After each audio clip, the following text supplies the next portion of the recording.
Hello, everybody. Welcome back to our channel, The Cultured Community. And today I am very excited for a very much long-awaited episode. Ever since Asha and I dropped the first video last year with a peek into the ICOC, International Churches of Christ, I've gotten countless DMs, comments, emails. When are we going to talk about the teen ministry? And today we're going to do that. If you are here because of the thumbnail or the title, and you see Quiverfull, troubled teen industry, and the ICOC, International Churches of Christ, how does that all go together? If you are not familiar with the Quiverfull movement and cult, you can check out the Amazon Prime documentary, Happy Shiny People, Shiny Happy People. It's where the family, the Duggars, that's what they were a part of. There's a lot of homeschooling, a lot of physical discipline, just really shaming children. And then the troubled teen industry, basically just think 90s and early 2000s. The Maury Show, Dr. Phil, all of these different camps and things, talk shows where people would be brought on these families and teens would be shamed.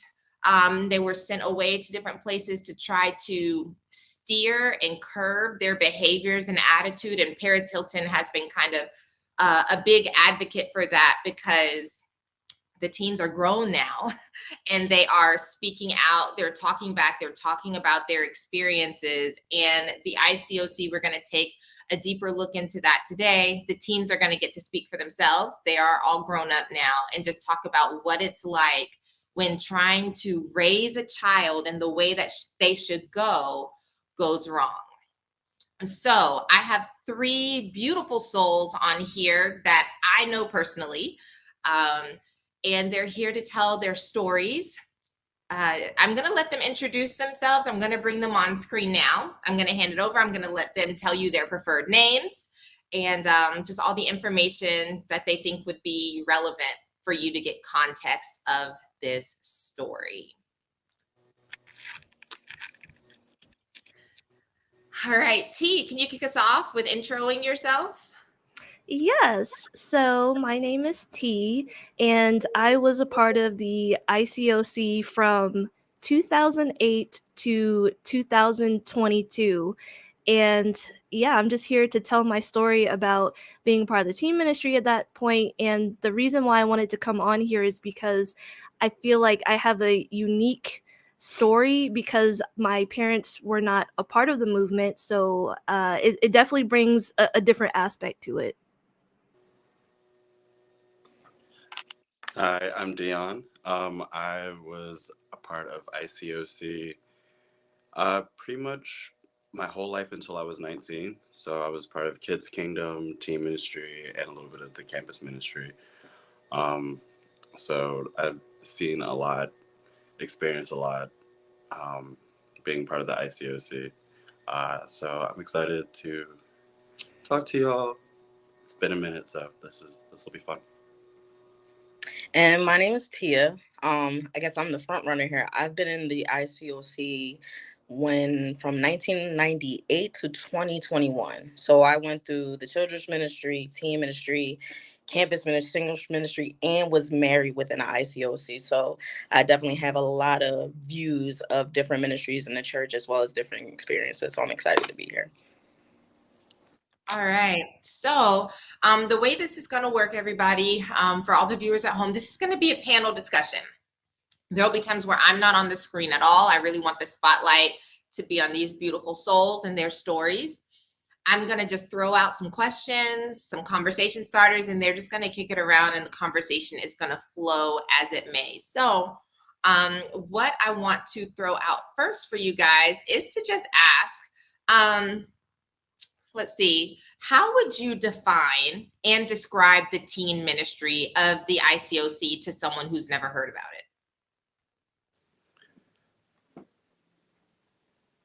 Can I take this? Oh, sorry. Yeah, go ahead. Good. Okay. So I was going to say, especially in retrospect, what I would tell someone is I think it's the first ministry where you sort of like get that foundational indoctrination.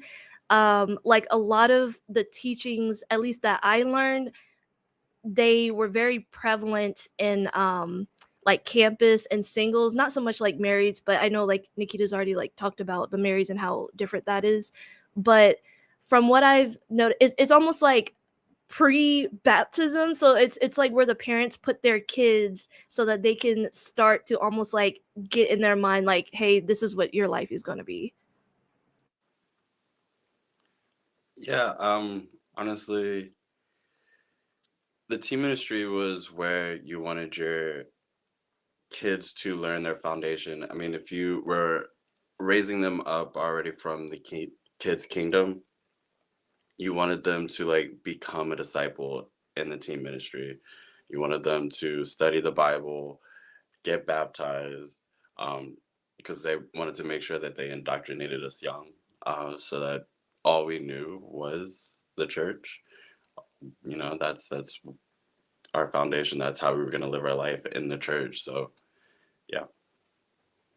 Yeah, I agree. When I think of the teen ministry, it really was kind of like with children's ministry, it was kind of just like introducing, childlike things. And I guess let's kind of like little hot words and hot scriptures as a child.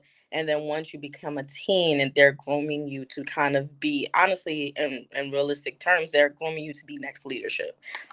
So in the teen ministry, from my experience, it starts off just being like, oh, let's make it a fun place. Let's make it a place where they feel like they can hang out. There's no peer pressure. There's no um peer pressure to be doing negative things, and we have these nice events and we have these proms, and so it kind of creates like this fun environment and kind of give you like a taste of like, yes, this is where you want to be, this is where you can do normal things and build these friendships without having to do all this sin and negative things.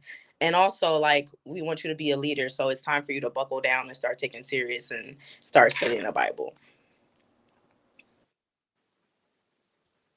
That's a lot of pressure for a small child. Like, okay, we're going to create this kind of wonderland of sorts, but the expectation is that you will grow up to be a leader. And for me, someone who came in the campus ministry as an 18-year-old, when I first heard the phrase, because you guys get called kingdom kids, when I first heard the phrase kingdom kid, I asked my discipler, my spiritual mentor at the time, what's a kingdom kid?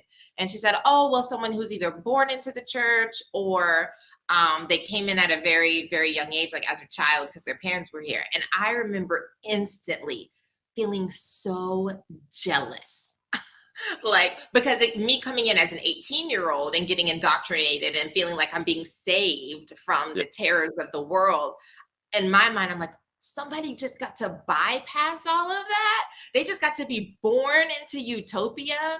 And so I know now, obviously, you're out and you're here on my channel, so you wouldn't say that it's a utopia. But when you were a preteen or a teenager, did you have some sort of sense? Like, did you feel elite? Did you feel special compared to other people who were coming in older? Um, I'll talk about this off the short. I definitely felt like it was a special thing.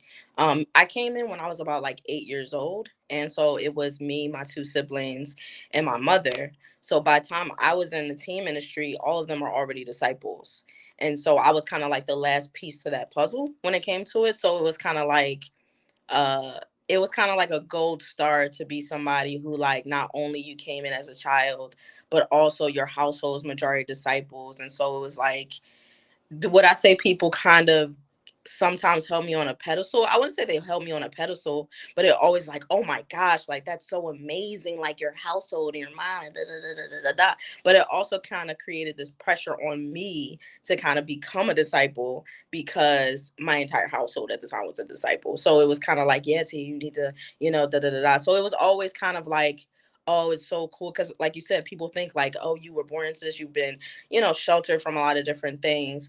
And I tell people all the time that, like, my teen experience is a little bit different, even though I did grow up in the church, is because like my reality outside of the church was still very much reality. And I'll get into that later. But like, yeah, it was definitely kind of more of a, I would say a club of kids and teens who like grew up in it. It was like, oh well, she's the preacher's daughter, or he's like, oh, he's been born into it and he's like fourth generation. Like the church in general treated you differently because you're known by other people within it. So it was kind of like a weird club for us here in Philly. I'll say, in my experience, just because I was from a very young child, by the time I got to, the teen ministry was a graduation from the kids kingdom. And so like as a preteen, the preteen ministry was another little thing. We were so excited to start studying the Bible. My first Bible study was on my 12th birthday. And I was so excited. But some things had happened, in life around that time. And so between like 12 and 14, 15, I started to kind of like veer off from my concrete faith, everything that I knew, but still very much had to be a people pleaser and, survive. So I went along with a lot of things. But honestly, as you said, Nikita, when you came in at 18, you were so jealous. And I remember a lot, they would use the campus ministry to be teen leaders. And I remember hearing all the time from people from the people that were leading me at first or studying the Bible with me. Oh, you're so lucky to be in this, to have been raised up in this. My life was so hard not knowing any of this. And so there was a lot of times when I was going back and forth, like, is this the utopia? It doesn't feel like the utopia. Like these people are saying how jealous they are of me, or like, how blessed I am. Am I really blessed? It was a really confusing time because I was seeing things and trying to learn more about the world, and what I knew wasn't exactly what I was seeing. And so, yeah. So, excuse me. So my experience was a little different. I feel like mine was kind of like a mix between like campus and teens, because they called me something like a Gentile teen, right? And so if you don't have any if you don't have any like Christian background, basically like there's a lot of comparisons usually made about like Jewish people and like Gentiles, like people who like were converted into Christianity, and they always called like the kids whose parents were disciples and they were like born into it. They always compared them to like Jewish kids, like in lessons and stuff. So for me, they were like, oh, T is a Gentile teen. So I feel like they always put like extra pressure on me to almost like be the example. You know what I'm saying? Like, oh, well, you weren't born into this. Like, you chose this essentially. And also, and I will admit, because like full stop, like I'm from the hood, so like the first time I was like around these teens, I'll be honest, I was jealous at first because it did present itself as like utopia. It didn't at least look like on the outside like nobody had serious problems, if that makes sense, like like real life problems. Like I remember one girl, the only sin she said she had was she looked at teen magazine too much, and I'm just looking like, okay. So yeah, that was my experience. I forgot about the phrase Gentile teen. Same. That made me cringe so hard. I'm so the crazy part. Something we got to talk so about. Sorry, T. It's fine. Growing up in the ACR region, right? ACR region covered like what, Philly, Virginia, Connecticut, Boston, whatever. One thing I realized, it was like certain things, the extremities between certain states to others, even in the same conference, was insane. Like, so even here in Gentile, I'm like, oh, I remember that. And I remember like talking to my friends in other ministries, like, what does that even mean? You know what I mean? Like the extremities between the ministries in some cases in the South were a little bit crazier than up here in the North, but it was just, I'm sorry, I couldn't help but laugh when you said Gentile team. Like, what is that? Was that supposed to be encouraging? Like yeah, like they were just, because they kind of use it as like a like these kids, like, okay, a lot of times I felt like they insulted the teens without trying to insult the teens, like low key the teen leaders. So they'd be like, oh yeah, like, all the other kids, like, they grew up in this, but you, T, you're different. You're a Gentile. You chose this, you know? Yeah. Yeah, so I want to pause. You guys have been throwing around the word or the phrase teen leader. Please, for anybody who's watching who does not know what a teen leader is, I don't know, you guys pick amongst yourselves. How would you describe what a teen leader is? A teen leader is a unlicensed counselor chosen by leadership in the church to curb the spirituality of the young teens in their walk with God. Yeah. See, Dion said it the nice way. I wouldn't have described it the nice way.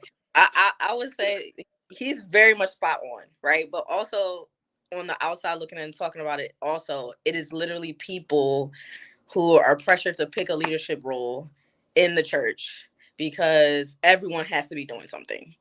And so people had choose to work with the teens because, like, you know, they want to groom the next generation and like all this other stuff. But also it's like the most quote unquote easier ministry to deal with because it's not as pressureful as dealing with campus students and grown people. So that's how I describe it too. Also, I think a lot of the parents use the teen leaders almost as like secondary parents. Like, I know for a fact, like somebody that I know that's not, you know, a part of the church anymore, they said that one of the craziest things that their mom used to do was like, hey, like threaten to be like, hey, I'm gonna like tell your teen leader on you, basically. You know what I'm saying? Yeah. No, that definitely happened a lot. That's very accurate. And at a time when you're supposed to be building like trust, or like you don't know who to trust, you're learning about yourself, what you're comfortable with, what you're not comfortable with. These team leaders were supposed to be somebody you could confide in, but they were basically, you know, the bridge between you and your parents. Whatever your parents wanted to know, they were asking your team leaders for the information. And at least as a kingdom kid raised up, so there was, you know, there was not a lot of trust towards the end, for sure.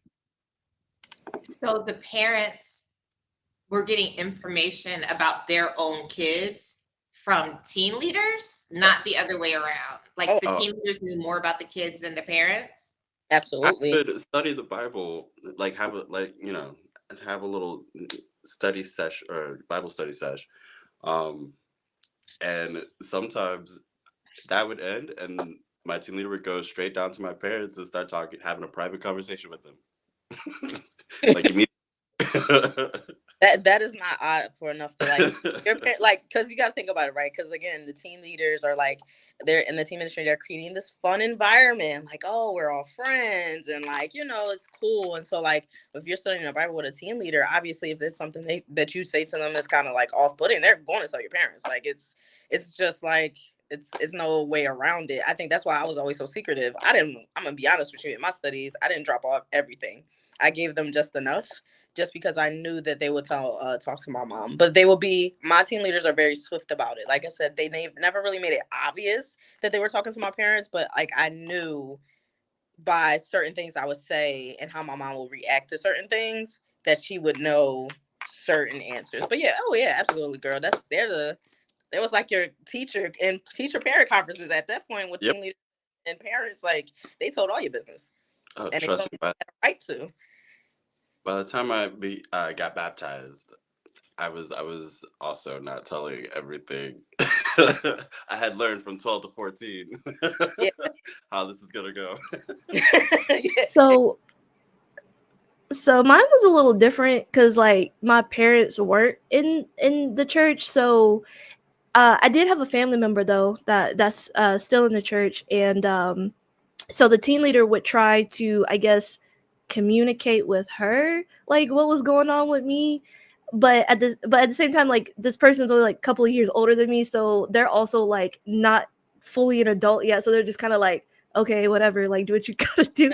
So they almost like look to this person that's almost my age to be like, hey, like parent them, but it wasn't working like that. Yes. Grass mash. So what was your relationship like with your team leader, and were you able to keep the same one, or like how often did they change? And yeah, and again, what was your relationship like with your team leader?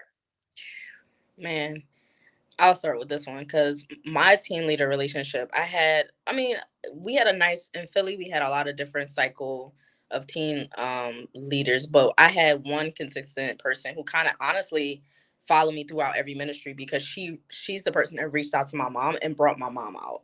So she is kind of the reason why we were in the church. So I met her at 9. And so how she actually was the one that studied the Bible with me as well in the teen ministry. I was baptized when I was 14. And so like she was like family. Like I ain't gonna lie to you, like she was like family. She was like literally like a second mom to me. To the point where people, once my mom eventually left the church and my siblings left, she was like, everyone looked at her as my mom. Like someone had made a joke one time, was like, oh yeah, that's Tia's mom. And then everyone just really thought she was my mother. Our relationship was so deep when she started dating her now husband. He took me on a date with them because it's like, oh, this is Tia. She's very important to our life. She planned my wedding. She discipled my dating relationship. She discipled my marriage. So like crazy because like she has such an influence literally for my life to the end. And what I said, it seemed very genuine. It was very genuine, but also it was kind of like, girl, what did you bring me in kind of vibe. So I mean there was some genuine people, but it's also some people who were very much in my teen ministry as a teen leader to meet a quota, to be honest. I think a lot of people had that weird obsession of standing on stage and baptizing someone and feeling that praise, that a lot of teen leaders was just in it to kind of look appealing, to be able to like date and stuff. Like, they wanted to look spiritual so that Yep. they could have permission to date and people are interested in them. So like I definitely had a mixture of people who were just really genuine, and then I had people who really was just like, yo, they're just here to kind of build their own type of shine and things like that. Yeah. Honestly, I'll say there was definitely a lot of pressure to evangelize and share the scriptures and share the truth with other teens.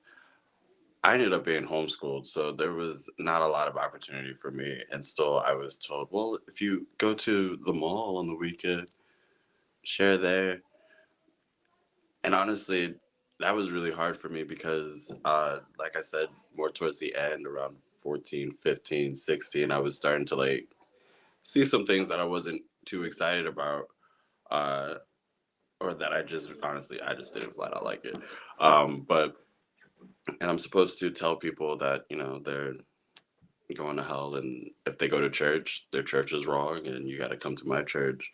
And if I didn't have anybody come out, then I was not doing my due diligence as a disciple, and I'm letting God down. It's a lot, but So I feel like I had a great relationship with my team leader at the time. So because I didn't have like a concept of what a team leader was like coming in, it just sounded like the coolest thing. It's like there's this adult who's Christian, and it seems like they have it all together. And literally when she would ask to hang out, it would be like, well, what do you like to do, what do you want to do, so it just presented itself as like, oh, this is like the perfect combo. Like I get a mentor and somebody who wants to like do what I want to do. Like I was 15 at the time, by the way, so at 15 it's like, oh, this is awesome. So yeah, I feel like we did have like a really good relationship. Like I was pretty much always with her, because my parents weren't in it. And I don't know if this is true, but I kind of suspect that like maybe she would have felt like I have to like almost like take this girl under my wing because like quote unquote I don't have anybody to do that. So yeah, I feel like I was very integrated into the family for a while. Yeah, it's this weird thing, especially for the quote unquote Gentile teens, because it's like, oh my gosh, you come to church and you get to breathe and be with disciples who you have everything in common with, and then you just have to go home and put on the armor of God and evangelize it and be in the world, such a worldly home environment. T, what was that like with your family? Do you feel like it drove a wedge between you and them? How did your parents react, or did it not impact your home that much? Like, what was it like for all of a sudden their teenage daughter to just be hanging out with this other person all the time?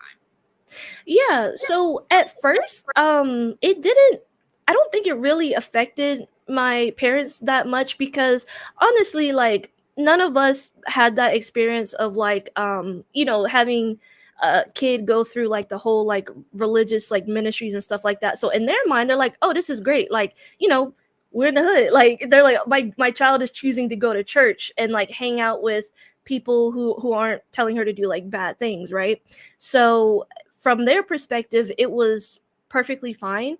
I think where the conflicts started to come was when they started to realize that like I couldn't do certain things at church that my parents would actually approve of. Like I'll give you an example. Like so we kind of talked about it earlier, but like for prom stuff, I got asked to go to the prom by like they didn't know, but it was my boyfriend at the time, honestly, so he asked me to go and I was like super excited because like I really did have feelings for this person. And so somehow they found out that I had a boyfriend. Oh, because a teacher that was at my high school went to the church too. So she saw us like walking. And so she kind of like told my team leader. So yeah, I had a spy at my school. So yeah, anyway. So basically it was brought to my attention like, hey, you can't go to your prom, like there's going to be consequences if you don't take somebody from the teen ministry with you, right? And so I remember I was like crying a lot, like because I felt so conflicted. And of course, like my mom in particular was like, what's wrong with you? Like, did no one ask you to the prom? She thought that was the problem. And I was like, no.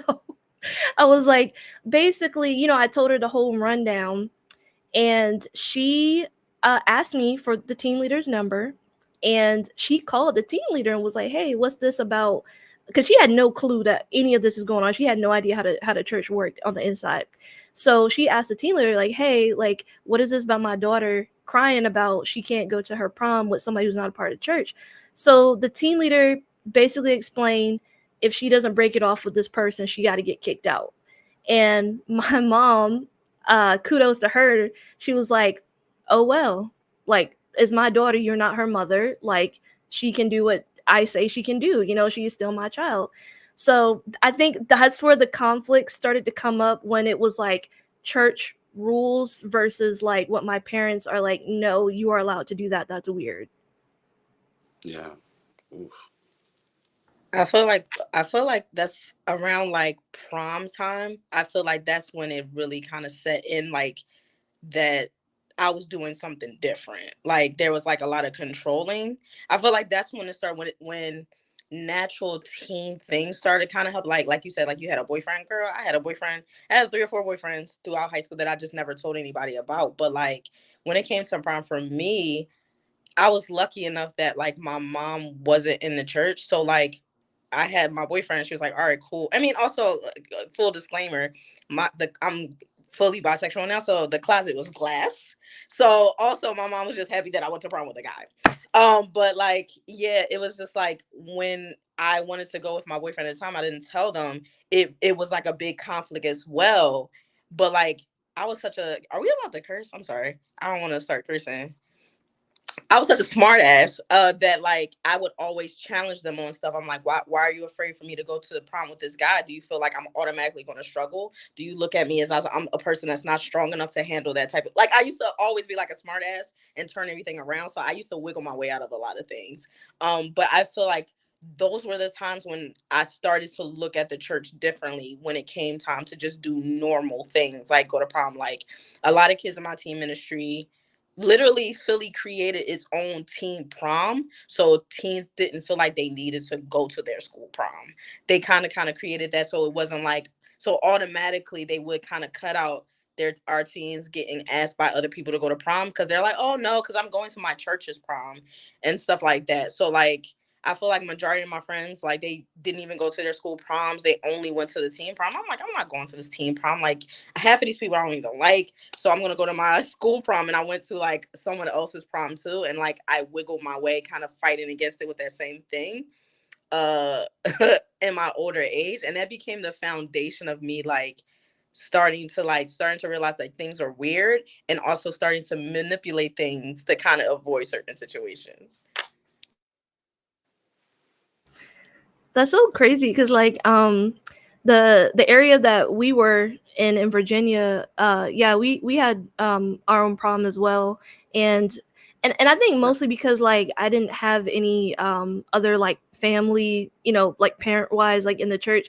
I don't think anybody was gonna ask me for real because ain't nobody know me like that. So it was just kind of like I don't know why I would give up this opportunity. And plus I kind of felt like who wants to like go through life and be like, oh yeah, by the way, I randomly did not let this person I cared about take me to prom because of these people. So yeah, I had to, not make that decision. Yeah, absolutely. And it's funny because like even though like I went to prom and like I kind of wiggled all the manipulation that kind of gets poured onto you since a kid, I was still like wound up breaking up with people. Like so like even I was the guy that I went to prom with, and he was like my boyfriend for a while. We had known each other since like fourth grade or something like that. He was a great guy. He was a nice guy. So he went to another church, and but it was like so okay. So before I want to say before 2000 2001, the church was very blatant about saying that they were the one true church. Like that was a very high verbiage that they used. Now it's not something they say, but the foundation of it is kind of that. And so when we would talk about people going to other churches, they would be like, well, we're the one true church, and those churches are this, that, the other. So that doesn't, like, pretty much saying that just doesn't count. And so like with that manipulation and that kind of mind control, even when I would find people who didn't pressure me to do anything else or just kind of were great people, I always would wind up like separating myself from them because, oh, they don't go to my church, or the possibility of them leading me astray. And like, I feel like in the teen ministry, once they got you baptized, right? Like you got baptized, it was all kinky, la la la. But once you got baptized, now the pressure started. Like, well, you're a disciple, and there's certain things you can't do, and there's certain people you got to be equally yoked, and you can't hang out here, and everything was like they would manipulate me to feel like everything was a possible chance for me to sin. Like, you know what I'm saying? Like, Yeah. it's a sinful person, and then like I literally can't do anything because the world is going to pressure me to do whatever. And like I feel like that was like literally my one red flag. And like at that time, my mom and my brother had went off to college, left the church, my sister left the church, and my mom had left.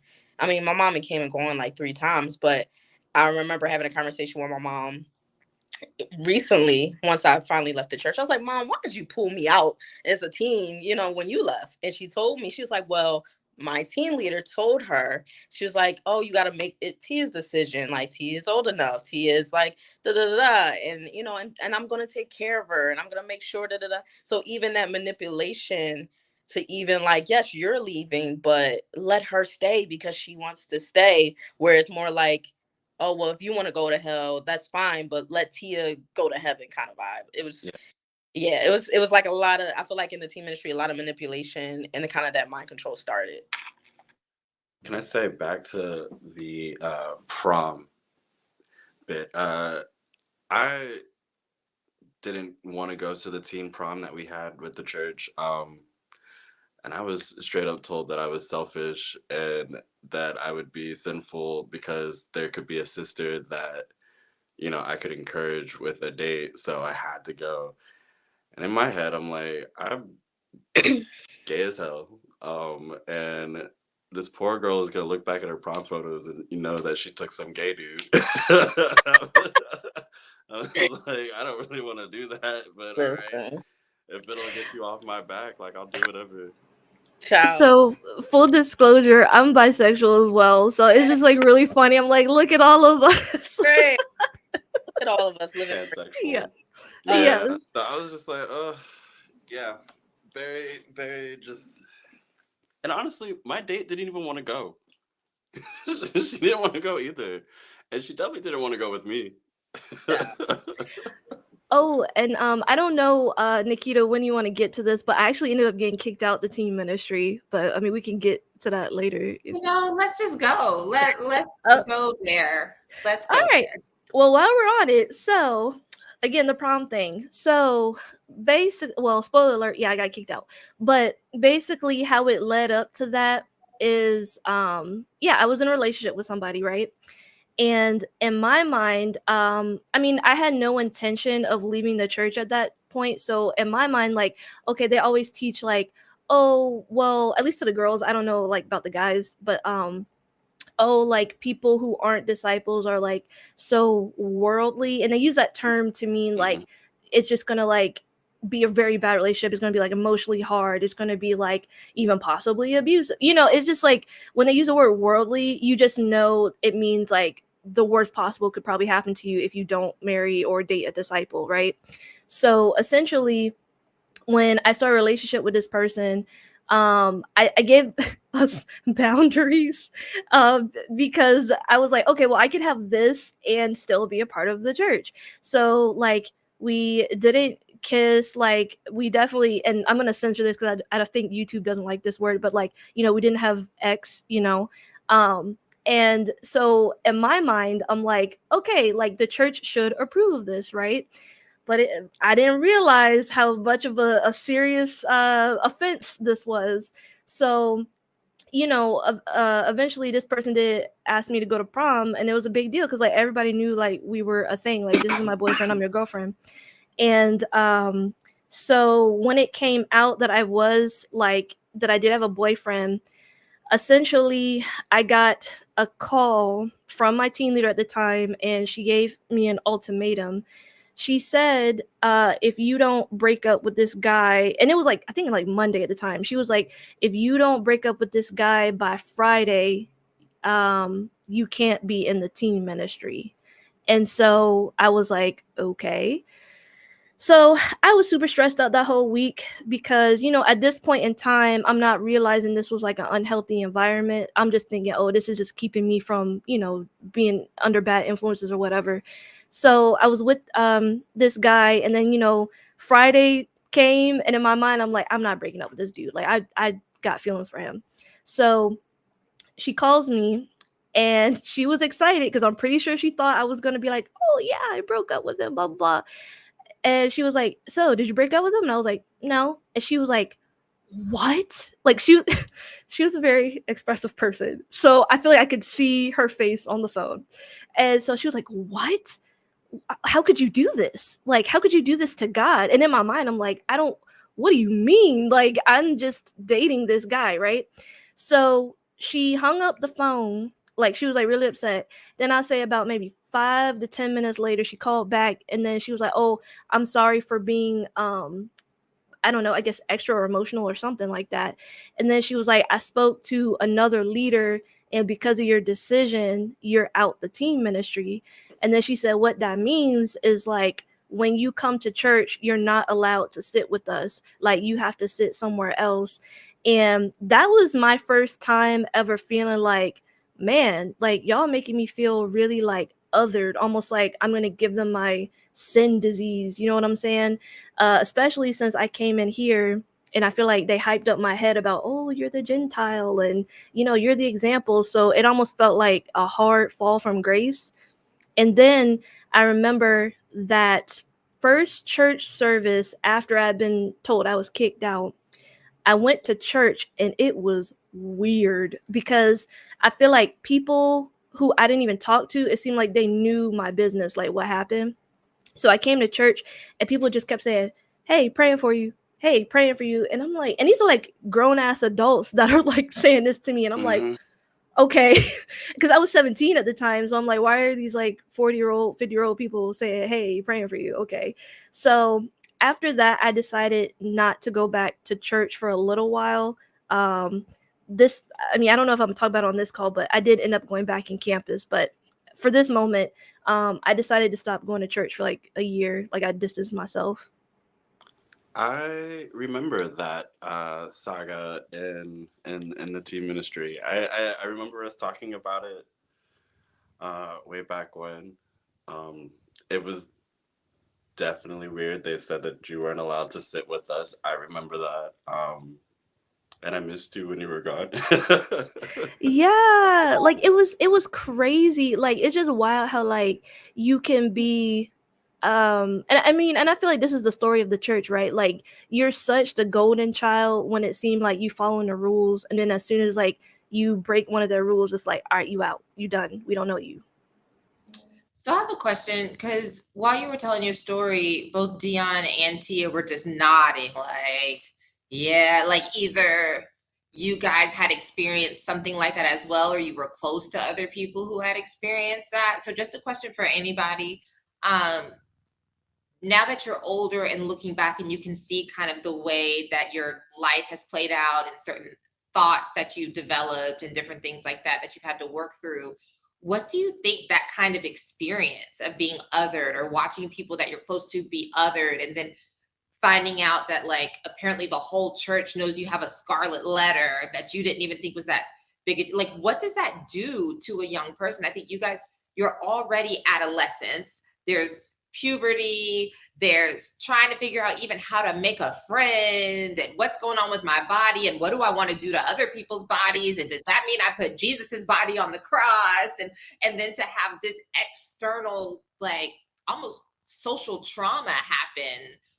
I don't know. I'll just throw that out there. What do you want to say about that? I mean, I grew up seeing people called before the church and seeing them fall away and they leave, and people that you get close to and you know and you love and they're good people, they just have whatever sin uh, that forces them out.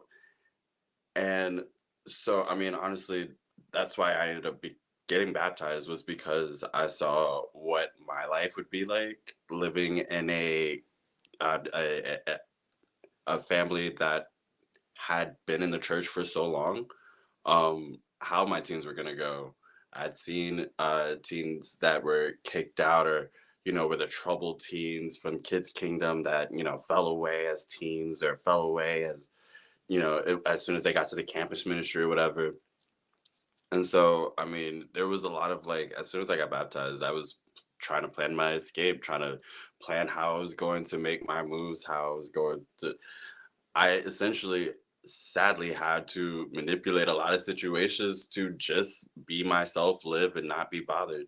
And unfortunately, I knew that as soon as I left at 19, that a lot of the people that I called aunt and uncle and, you know, uh, brothers and sisters, they never heard from them, just stopped hearing from them. And I knew that was going to happen. And it was isolating as a teen. It was isolating when I became an adult and ultimately chose to leave. It was honestly, yeah, isolating. It's funny because teens getting kicked out in Philly wasn't a regular occurrence. Honestly, it was very rare that you saw a teen get kicked out in Philly, because how our teen ministry was broken up, it was teens. There was the teens, like at the time the region was the East region, because Philly is a big city. So we were broken up into regions. So like we would meet together on all together on Sundays, but like throughout the week we would break in pieces to kind of meet in different parts of the city. And so with the teen ministry at the time, it was broken up into two regions. It was the East region, which pretty much was like the hood, all the black kids. And then the West was like the suburbs. So it was all white kids. And so with the East, it was very easy to go under the radar because none of us went to the same school. Literally, as teen disciples, where in the West, all of them went to the same school. They had a Bible talk and things like that. They had people watching them. We all were alone. So it was very easy for a lot of teens to do certain things and go under the radar, and it wouldn't get back to the teen ministry. It wouldn't get back to a leadership. So it's very rare for anybody in Philly. I think the whole time I was in the teen ministry, maybe one person had got kicked out just because it was very blatant. But I had a lot of close friends in the southern regions of the church get kicked out. Like, um, I had one of my friends who was obviously gay at the time in the teen ministry. Literally, they kept kind of like going back and forth with her. Like she was very tomboyish, or whatever. And so they would challenge her and kind of get on her about being wearing like more masculine clothing. And so like then she would start wearing more girly clothes, but then she had a figure, she had boobs, she had butt, and then they got on her for, you know, being too revealing. And so like it was kind of like she got the bulk of it a lot. And then I remember I guess once she got to a point, usually with most people up here, once you go to the campus ministry, it's like if you're not a disciple, that's pretty much it. Like you're not going to become a disciple. And so I remember once we got senior year of high school, she really kind of was just like done with the back and forth. And so like they had kicked her out and she was just like, all right, whatever. Like it was an emotional thing, but she was like, listen, I'm just gonna live my life. But then like literally like her team leaders, all of the team leaders came to her house and berated her about being gay, and even just like the posters on her wall in her room of like Neo and like musical artists saying, oh, you are, you know, praising and worshiping these people, and like just really like bashing her like a lot. And I was like being as though I was closeted. Like it scared the shit out of me. Like I gotta be honest, like it scared me because it was like, oh my gosh, like this girl, mind you, she never even had like a boyfriend. She wasn't actively being gay, but just because she was wearing more tomboyish clothes, they kind of clocked her and literally was just like berating her for who she was. And so kind of seeing that, and then like same thing, I seen it on the other side where literally a teen girl, one of my teen friends, she just knew she just didn't want to be a disciple. She was just like, listen, my parents go to the church, I'm in the teen ministry, whatever. Once I move out, that's it for me. Same thing. They kicked her out of the teen ministry. And it was just like, it wasn't just like, all right, you're kicked out of the teens because you're making the decision. It was like a global broadcast. Like, okay, this teen is no longer here, you know, da da da. Kind of, me personally, I felt like it was like a whole thing, like make them feel it, like let them feel distant, let them feel what they miss so they can come back type of vibe. And I knew that at that point, it was just like for me, dang, I did have a lot of friends kicked out of ministries. For me, at that point, I thought it was really just very specific, like specific teens, like specific backgrounds and things like that. But then I remember one of my friends who was actually um, a daughter of leadership had went to college in one of these states, and you know, in college, you know, kingdom kids, you know, they kind of test the waters, and they kicked her out the campus ministry. And I'm like, her parents are literally leading a church in your region, and y'all straight kicked her out. And it was like I remember it just being a whole like big thing because they're like, what do you mean you're kicking out, you know, like. So it was always odd to me when the kicking out part of it, and it was always in a certain area that I used to avoid. One, it was when in Philly, we would always talk about, I don't want to say the exact region because I don't want to clock nobody, but like there was a specific church region that we would say, oh hell no. Like we don't go there. Like we had friends there. We would hear all about the dirty stuff. And we'd be like, listen, when it came time for colleges, we was like, yo, nobody go to college there. That's not the ministry you want to go to. We hear all like the stories, like that's not where you want to go type of vibe. So it's like it was always crazy to me because like in Philly, like I said, it was really easy to go under the radar. But like to see like my closest friends, like people I met, literally kind of being manipulated to be this great person and easily disposed of, it really attacked their mental. Like they didn't feel like they were worthy. They didn't feel like they were liked, or like they really went through this phase of just like not even knowing who they were. And it was like a lot of them turned to drugs and things like that. So it was just like it was just scary to feel. And I think that's what kept me in so long. It was like, dog, I don't want to go. And, you know, this is technically all I know. And at this point in my life, majority of my friendships are here in this church. And like going out to the world and feeling like I have nobody and something happened. Like, I think that's what kept me going as long as I did. But like teen ministry really was that foundation of manipulation that kind of caught you in. It was like once you hit teen ministry and went onto the campus, it was really, really hard to kind of break free, because of the just wanting to be a normal person and be social and have friends, and you know what I'm saying? So like it was wild to see like teens get kicked out and seeing the trajectory of their lives like after, in some extreme cases in my personal journey. Yeah, so when you were talking to you about, you know, seeing how like some people got kicked down, it was like more of a problem than others. I just started thinking, I did remember, because I didn't even like, you know, go all the way with this person. I remember hearing about two girls who did, And I will note that their families, like a lot of their family members, were in the church. And the teen leader's response was like, "Oh, we're just gonna study the Bible with them again." And like they were already baptized. So in my mind, I'm like, okay, like I didn't even do Yeah, anything.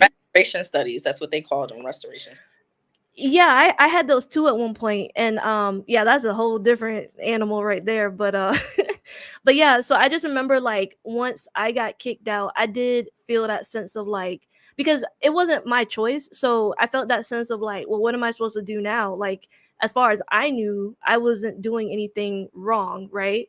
So for a little while, I did kind of feel like, well, I still want to go by this belief system, but clearly I'm not wanted here.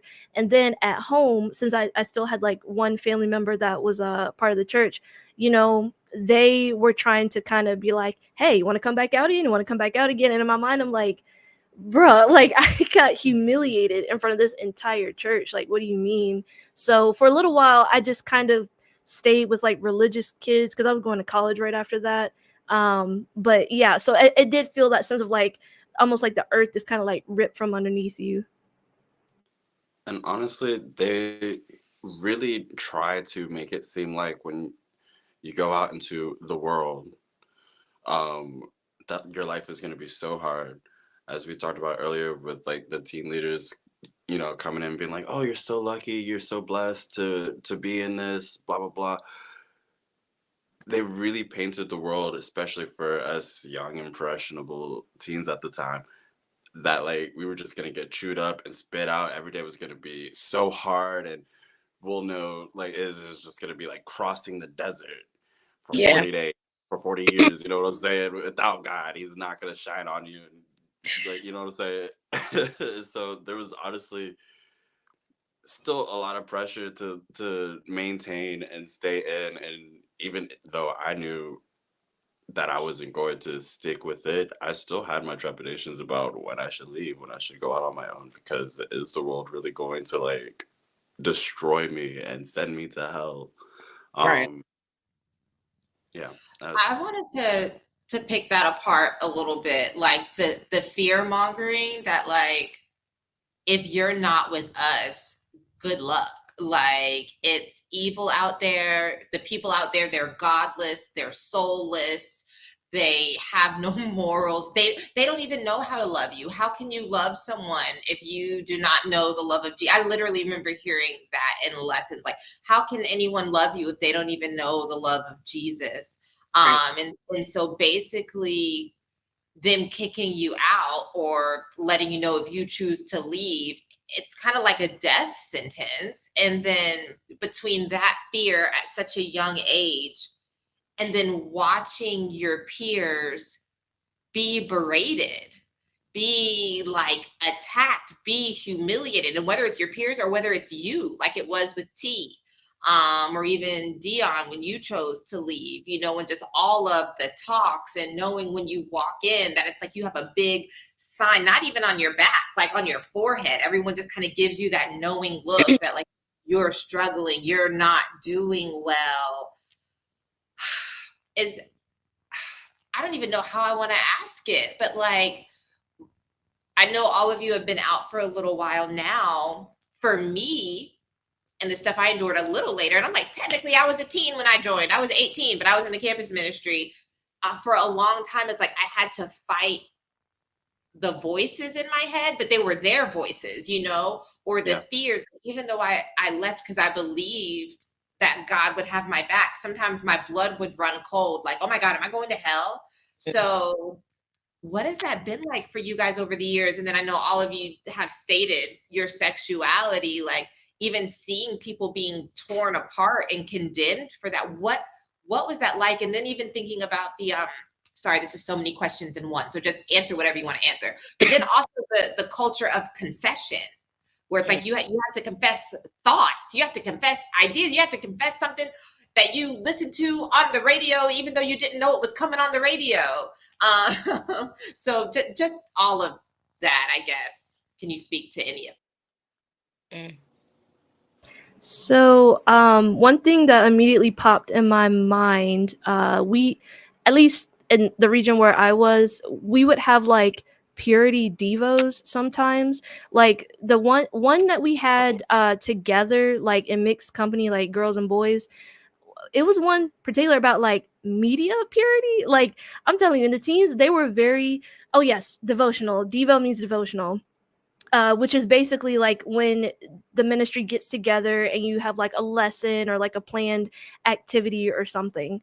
So this one in particular, the focus was like, what is media purity? Because again, they're trying to teach us young, this is how you're supposed to build the foundation for how you like go about how you interact with things in your world, right? So this media one, I remember one of the leaders had wrote down like different TV shows, and you had to pick out what's pure and what's not pure. And I remember like just specifically someone had wrote down like Law and Order SVU, and then in my mind I was like, wait, I watched that show. So it's like a lot of like shaming for things that are like very normal if like you want to watch it. And then I know a different girls purity devotional we had. This one was like the focus was all about like modesty. So it was a weird skit too. I think they had brought like a campus student in and had her dress like with like a short dress on or something like that. And then they asked all the girls what's wrong with her outfit. So yeah, that one I'm saying, I'm like, this is nuts. And then I know like sometimes they would take the girls to the mall and have them try on modest outfits so that you can learn what modesty looks like. So stuff like that.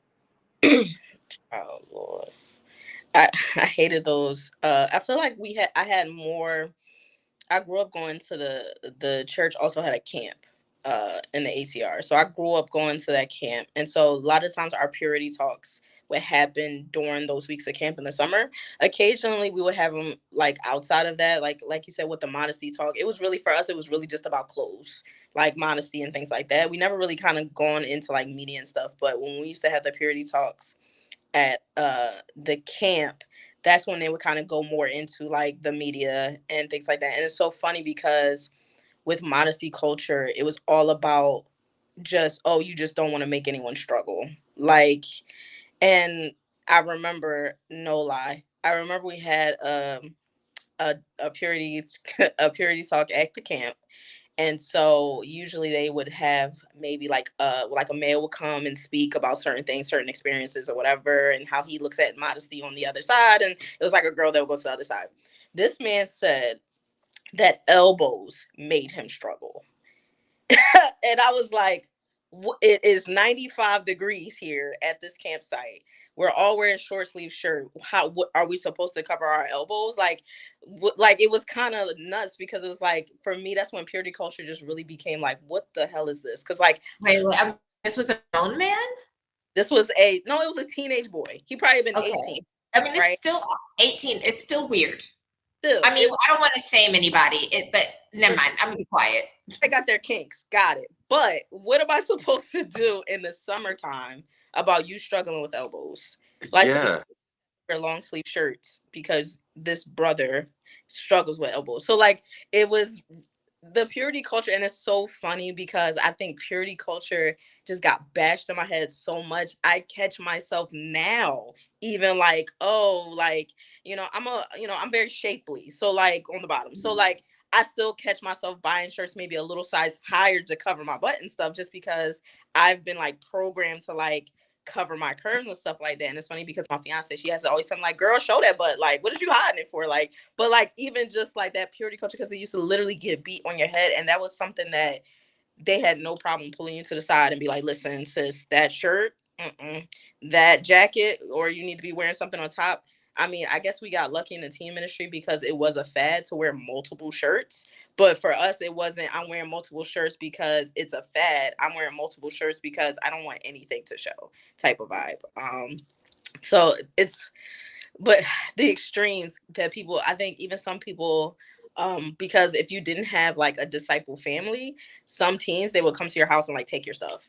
So they'll go through your closet and take stuff they felt were inappropriate. If you had DVDs, magazines, movies, whatever, they would take that stuff too. Because if it was that was their way of making sure that because you live alone, and it wasn't just teens. If you were a disciple woman, man that lived alone, they would do that. They'll go and take your stuff to make sure, like, they'll do a sweep through your house to make sure, like, you don't have any inappropriate stuff. And they were things. they were always very super against you living by yourself. It didn't matter if you could afford it or not. Yeah. They wanted you to have a roommate to kind of, hold you accountable. But AKA is somebody to watch you to make sure like you're not doing a whole bunch of stuff like that. So it was very rare that even in my campus ministry that people lived alone. People could afford to live alone, but they had 3 roommates still. It was like a very controlling environment in that way too. Yeah. I feel like that's questions. What was the other questions that you asked? Yeah. I was trying to think of it. The woman was too stunned to speak. I'm like, this is a lot. This is a lot to take in. Okay, so when it came time for, because I know at least for me coming in college, studying the Bible, by the time we get to the sin study, there's a big emphasis on confession and purity confession. And then once you are a disciple, a member, you're expected to confess everything in purity. So like, what was that like? What was the purity confession situation for you guys as teens? And did you ever confess anything about being anything other than heterosexual? No. I did. Mine was just kind of obvious and known, and to be honest, the church leaders knew because my parents, of course, talked to them. My team leaders knew because my parents knew. So then they had to know, and I had to confess that to. I remember I had to come out to my team leader, and I was so nervous, but I was like basically forced to do so because that was my sin, and so I had to confess my sin. And then every team leader I had after that, I pretty much came out to like 4 different people in order to confess my sin.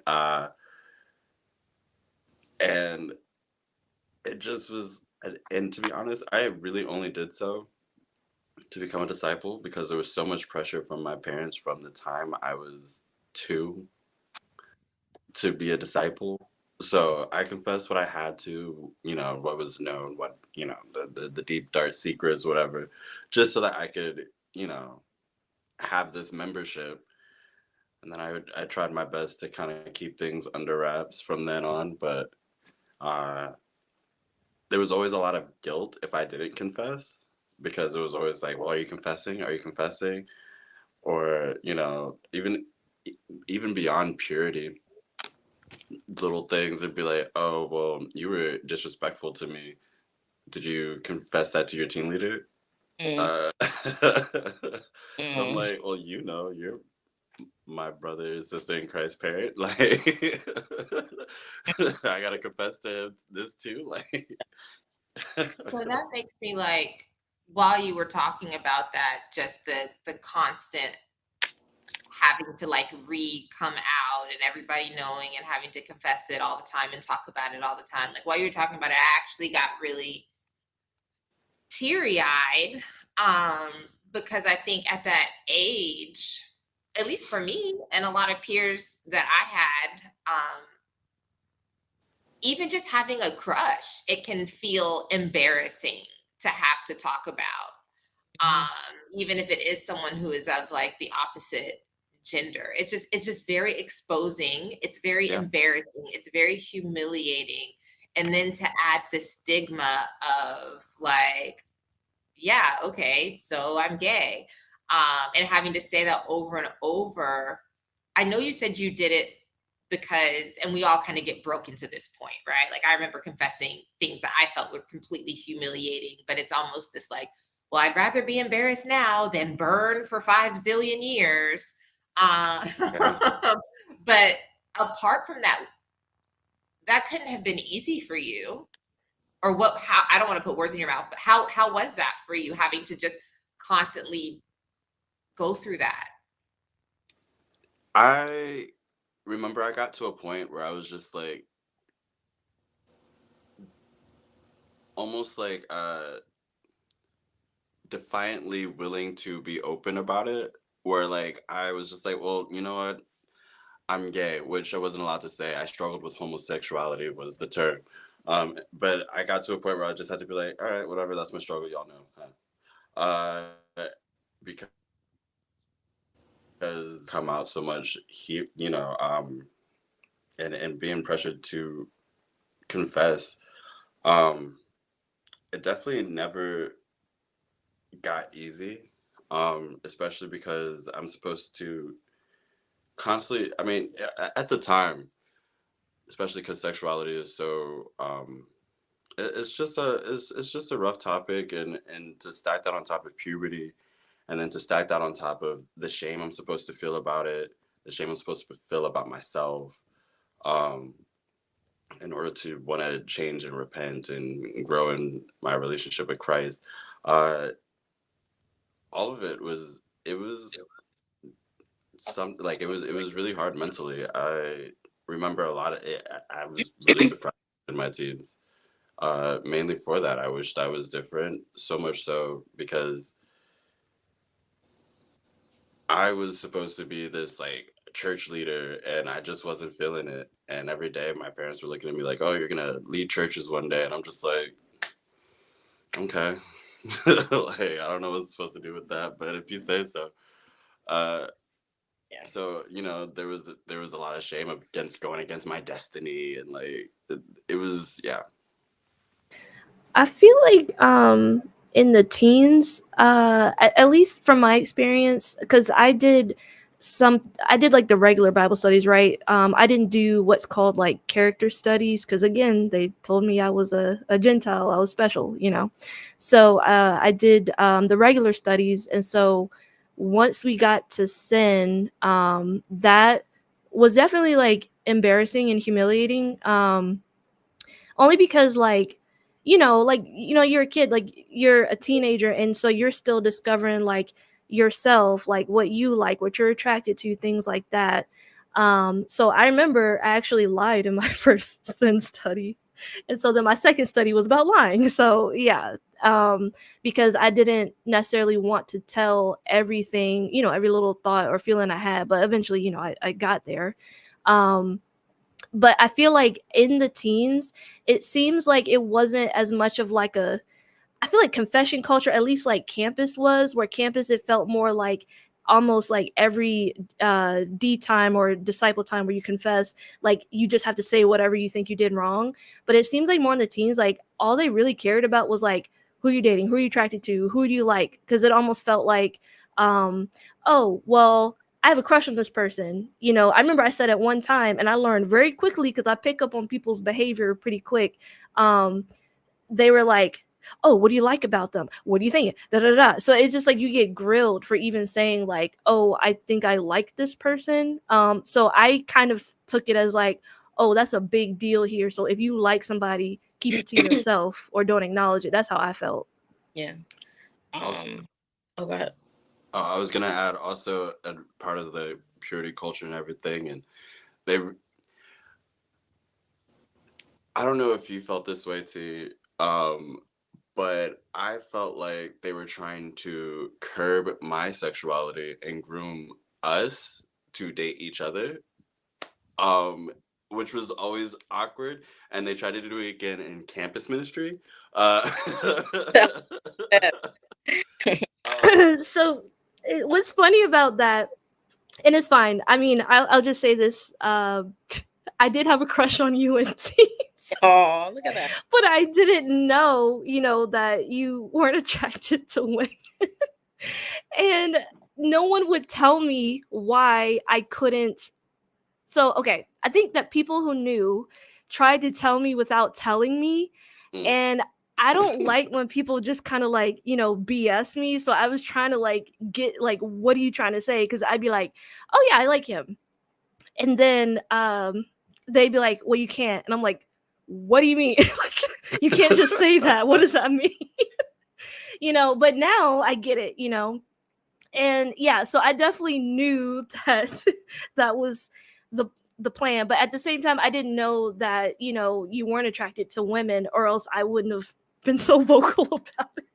So my bad. no, you're Yeah. fine. You Okay. are fine. Like that's not your fault at all. And honestly, like, just it was a very interesting time because they were trying to make it seem like everything I did, I liked you. And, I loved you as a friend. Always have, always will. Um, but there were times when I felt like I had to play it off like I had a crush on you too, because they were really trying to like push an agenda to get us to, yeah, I don't know. It was, ugh. Yeah. Yeah, I didn't know Yeah. that. I'm so sorry to you. Like, No, it's okay. This is No, so see, great. I I want cannot have planned this better. This is This, so juicy. y'all just to. I forgot all about that, like that low key like matchmaking that they used to do. Mm-hmm. It reminded me of that. Wow. Yeah. Gross. And they Wow. talk about a gay agenda.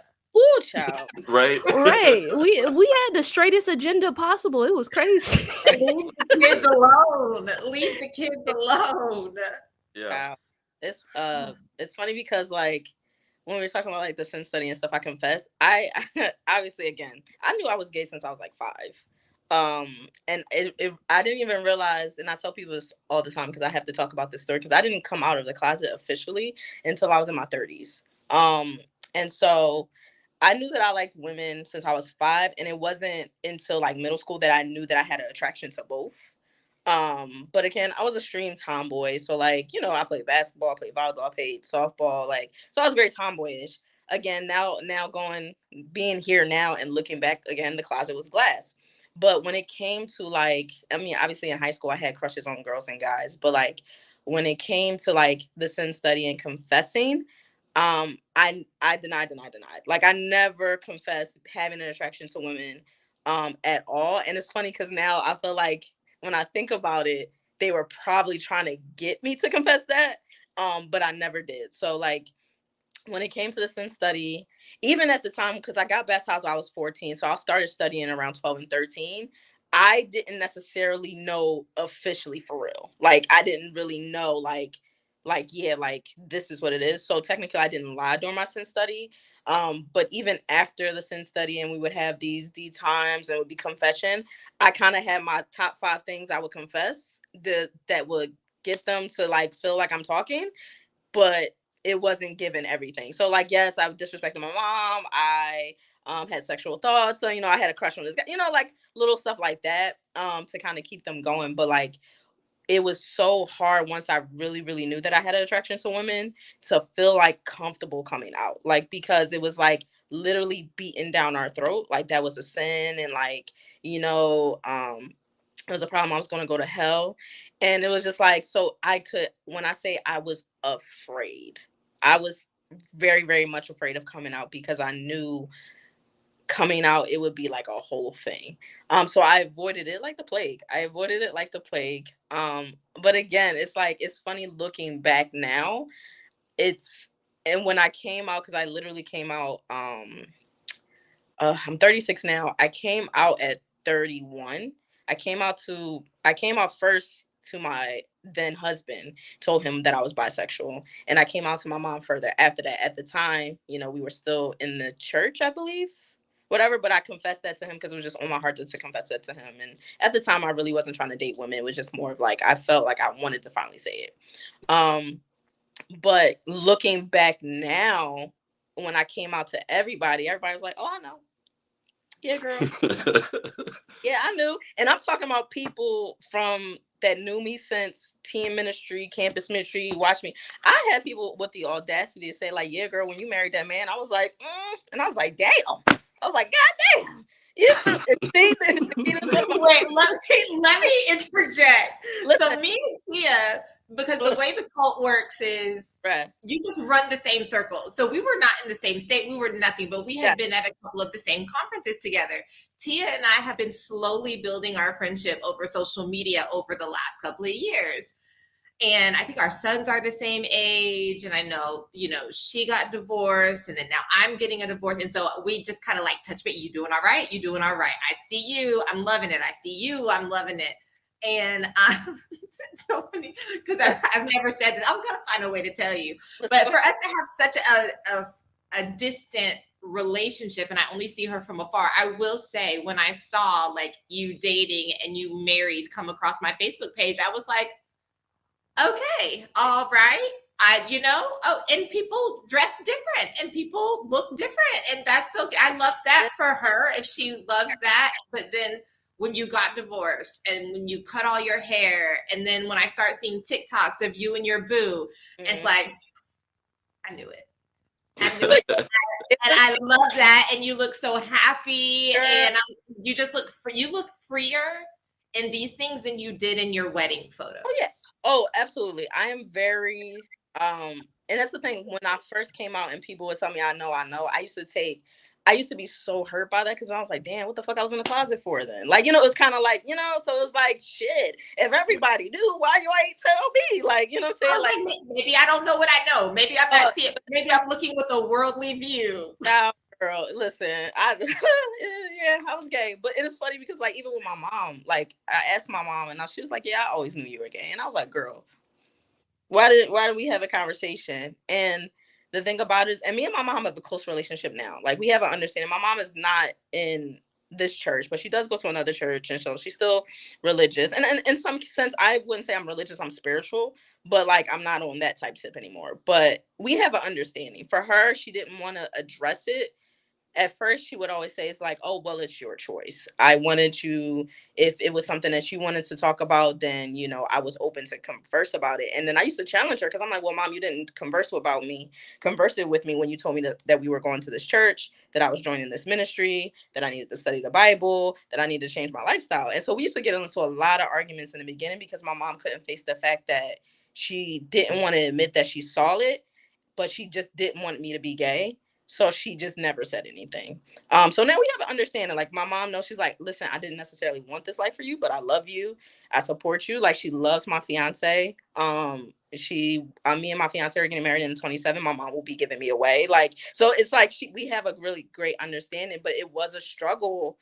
It was a struggle kind of just like dealing with people, like, because I had some people really say some very like hurtful things. Like, people thought that I will say this, I am very much bisexual. Yes, y'all see me now. I'm very mass presenting, I guess, in some ways. I call myself like I'm a fluid person. I can flow between the two. But I always was a very much tomboy. So like people have said to me like, oh yeah, when you got married, I felt bad for you because like you were marrying this man. And I was just like, whoa. And so the thing about it is with my ex-husband is that I did like him. Like, it was a general, when I went to a relationship with my ex-husband as a person who didn't know what love was, what a real relationship was supposed to look like, or just a relationship that didn't necessarily just revolve around church culture, I went into it with open eyes. I liked my husband. I chose to marry him. I chose to date him. I chose to have a child with him. I chose to spend that time with him. And it wasn't really until I left the church and I realized that was literally what was holding us together. I tell people all the time, in the normal world, me and my ex-husband would have never even met each other. We're very completely different, culturally different, just how we approach life, just everything. We probably should have never gotten together. But because again, he was a kingdom kid as well. So like growing up in that culture, we really didn't know. And it's funny because he's an atheist now. So like we left the church and then like we have a son together and he's remarried and like I'm getting married and we've had conversations and it was really like it was spoon fed for us to even stay in as long because it's like, oh, you marry one person and like, you go through this culture of just being, as a woman, just being submissive and like things like that. And that was not my natural personality. So it was very hard, even when I came out, for people they thought that my ex-husband was my beard. And then I tell people, I say, no, he wasn't a beard. He fit the bill to what the church wanted me and want in a husband and a partner and things like that. So like, it was always kind of odd in the beginning when that happened. But yes, very much gay. Definitely would probably. Yeah. For people who are not fluent with the vocabulary, can you define what a beard is? Oh, a beard. So a beard is a person like you're gay, but you date the person of the opposite gender because they're just your cover up for you being gay. So the another term is like a beard if you're just dating, but if you're the other term is a lavender marriage when both of you are gay and you both know and you guys are just together and then you kind of just date other separate people too. Just want to throw that out there too. I wasn't in a lavender marriage, but that is another term for that. So yeah, a beard is just a cover up. For gay people, they date people of the opposite sex just to kind of say that they're in a relationship with the opposite sex, but they're really gay and they're dating the same sex. So that's what a beard. So a lot of people thought my ex-husband was a beard. So yeah, I was really hurt first when I kind of finally came out because I was like, damn, like I wasted a lot of years of just not being who I was because I was afraid of how people would view me. And technically people viewed me that way anyway. Despite me trying to hide it. I mean, to be honest, I didn't really do a great job. I was definitely not gay by words only. I really didn't try to girly myself up. I didn't try to like be over feminine. I was just me. I was like, listen, no, I ain't gay. And that was kind of the thing. And so at times I got challenged on that. I wouldn't say that like I was very like masked or anything like that, but like I just didn't really over girly myself up. And so I would used to get in talks and they would want me to kind of like once I got into the campus ministry as I got older, they kind of challenged me and some other sisters about just dressing more older and appropriate and kind of mixing in modesty and things like that. Cause again, they were grooming us to be leadership, so they wanted to kind of have this business cash kind of vibe, I guess. I don't know. I don't know what that was, but yeah, so like it was really hard kind of going through the church and like I had to go into therapy. Like I'm in therapy right now, just to kind of get over the wave of just feeling like when I first came out and I first got divorced, like I felt like instantly I was going to hell. Like I was just like, oh my gosh, I'm going to hell. Like I'm dying, da da da da. And then I met my fiance. And then once I met my fiance and we got into a relationship, and then I started feeling what love really was and what natural sexual attraction is, and once knowing what it's like to date someone who has stuff in common with you and da da da, it went from me, oh shit, I'm going to hell to like, damn, I feel bad because like we wasted all that time together, me and my ex. Not because he was a beard, but because like we really didn't know what love was. Like we didn't know what natural being able to choose a person for you. So like I felt bad for wasting his time because it's like I thought I loved him, but I loved him, but I was never like in love with him. So it was a lot of pills to swallow when I came out and things like that. But yes, I have a lot of support from people who be like, yeah, girl, I knew you was gay. And a lot of them hop in my DMs on other type time because they like, oh yeah, I knew you were gay, by the way. And I'm just like, whoa, whoa, whoa. Like, wait, hold on now. Like, okay, now, you know what I'm saying? So I've had a lot of interesting conversations with people. And I had this conversation with Nikita as well. Like, when people, they always say when people come out later in life, like their gaydar is like 100%. And so when I look back at like certain people, I know they're gay. I know some of my team leaders were gay. I know fellow teens who are gay. I know people in higher leadership is gay. I know, like, so it's like looking at it, it's just like, man, I felt so alone at the time. And it was like, now looking back, and I'm like, dang, I was surrounded by gay people who literally were just losing themselves. It literally was me just feeling like I had nothing left for me to just finally come out and say it. And then I see these people and I see them having that same struggle. And so it's just wild. I went on a tangent, but I just had to say that part. So I just want to add on to that. So I didn't like fully like realize and accept about myself that I was bisexual till last year when I turned 30, basically. So like the first person I told was my husband. And so I feel like I got lucky with my husband because honestly, we got married in the church because not because of religion at all. And I always felt like we were going to get in trouble for being found out that like we like each other for not just the Bible, but Yeah. you know, that's a different story. So he was like, you know, extremely supportive. He was just kind of like, cool, awesome, you know. And then I remember I told one of my best friends, like, you know, he's still one of my best friends, and he was just like, and I was nervous because I'm like, oh, he probably has no idea. And he was like, oh, I knew. I was like, what? In my mind, I'm like, why didn't you tell me? I could have, you know, save some time wondering, you know. So yeah, it's just really funny because it's like other people usually know before you do. Yeah. it looks like a whole community of people that knew before me, and it's a good thing. Like on the other side, it's like a community of people who already knew, so they were just kind of like waiting for me. And it's funny because like Nikita says, it's like now that I'm officially out, like it's really nice to kind of like break free, live your life the way you want to live. I feel like it wasn't until I officially came out that I felt I could really break free from the church and that kind of ideology as well.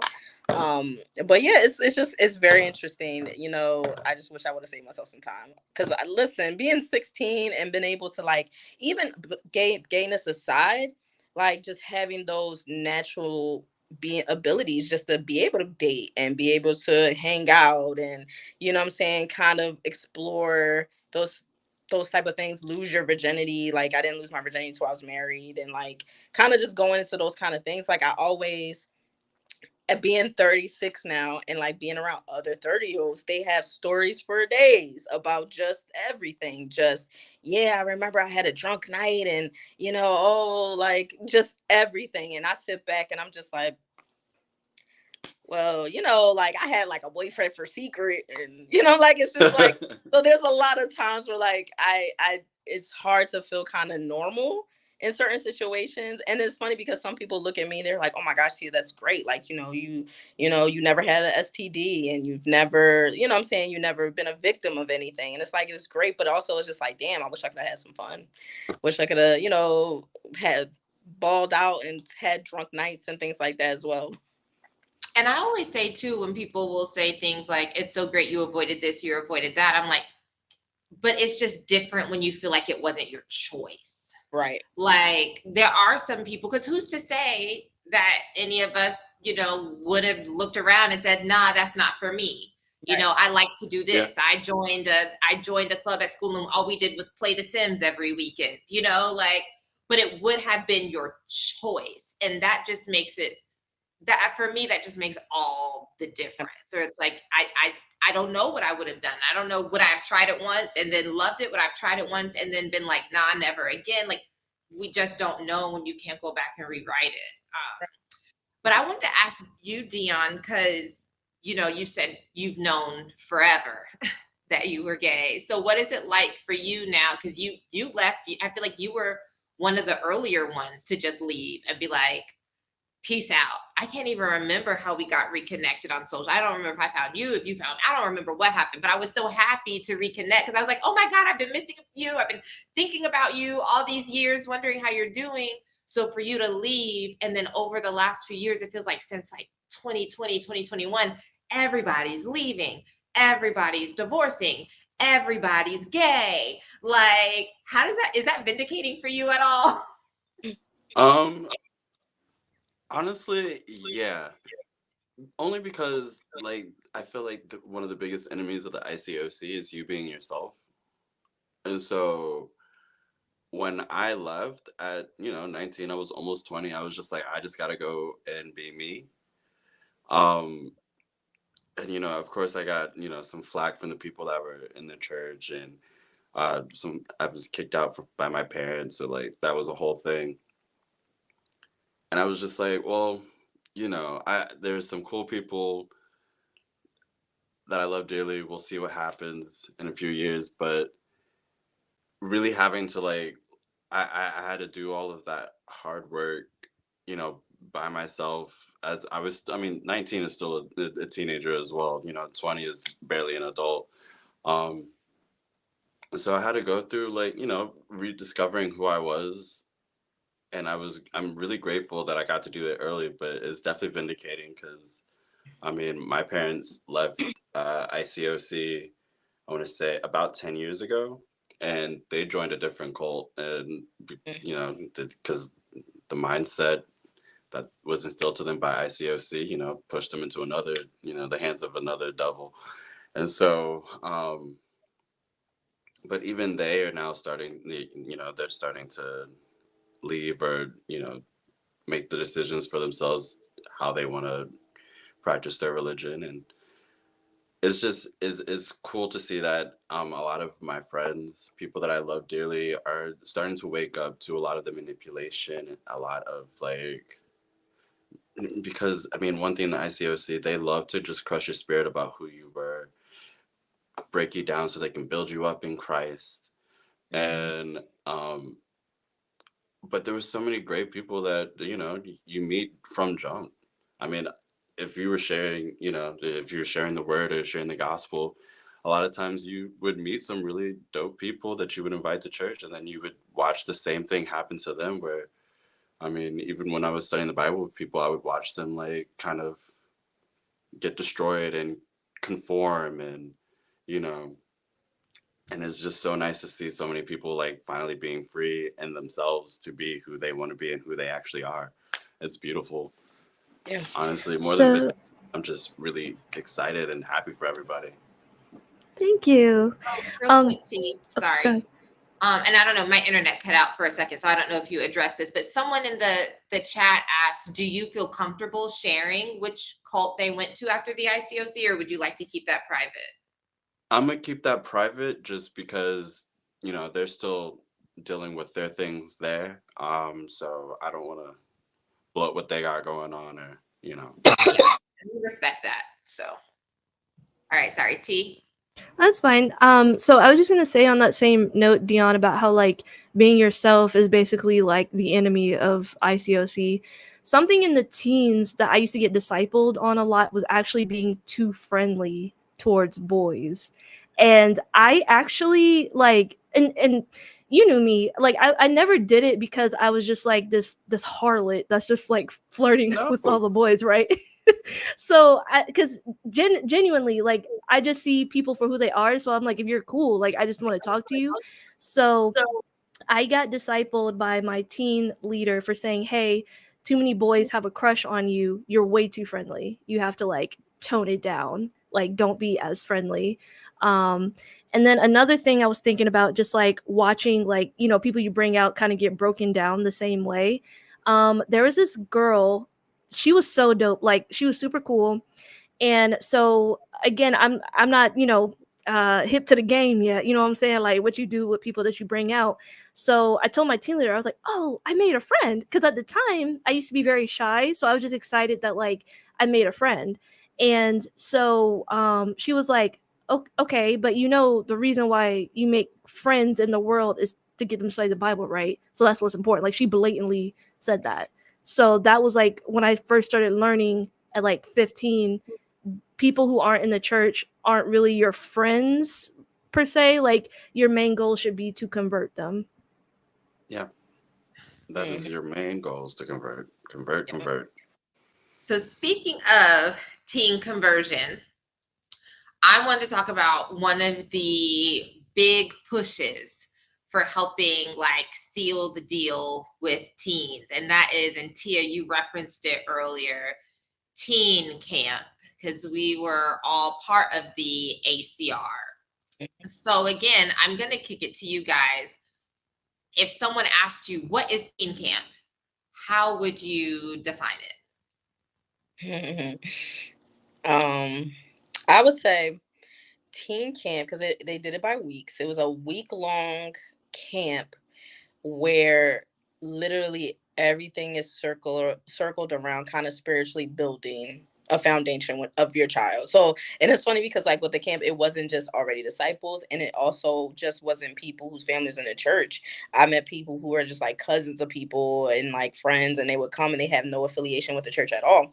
But it really was a place where literally it kind of was building that foundation of just like uh building a spiritual lifestyle, and like literally taking your child out of the world and out of distraction and helping build them up to the disciples that they want to be. In my terms now, it was a place where they were able to take your child out of their natural environment and literally have them solely focus on becoming a disciple, being a disciple, reaching out to people, confessing your sins, again, manipulating them to be the type of person they wanted you to be, and throwing some fun in there too. And honestly, I think like everything revolving around a cult, they want to have, like, that's why we had teen prom and teen devotional, something to do every Friday night. They wanted to have everything that we could want in the world or find in the world. They wanted to make sure that we had it so that they could get to us first, so that they could groom us for what they wanted. Absolutely. So what So yeah, kind of elements there? Because this was a sleepaway camp, right? Yeah, it yeah, was a sleep. I For used to how many days? Girl, I used to spend me and my friends used to be mostly the same summer. Because it was a week. Like they would have the teen version of the camp, and then they would have the kids preseason version. So the kids one was obviously it started at 5 years old, and then you would be 5 to 12. 5 years old? Yeah, 5 years old. The youngest cabin was 5 year olds. So you would be five starting. So the kids camp was 5 to 12, and then teen camp was 13 until graduation age. Yeah.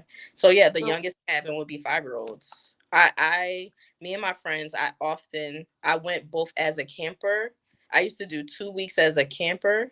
No, I used to do 1 week as a camper and 3 weeks as a counselor. So I've been both a counselor and a camper at this camp. So obviously the kids camp, it's just children's kingdom. So it's not as extensive. It was just kind of like those power words and kind of who God is and making God appealing and loving like to the kids, right? But singing all the songs. teen camp was really circled around building you as a disciple. So it was a very extensive schedule. Like you would wake up, you would have your own quiet time, and then there would be like morning devotionals, and then there would be some type of lesson, like multiple lessons throughout the day. And then like there would be periods where you can like go play different sports, kind of hang out and stuff like that. But literally everything was circled around kind of learning more about God, being a better disciple, time to be individually with other people to kind of confess sins and things like that, as well. So it really was like, again, like I said, it was an opportunity to take kids out of their environment, put away their cell phones, media, everything, and literally their only focus was spiritual things.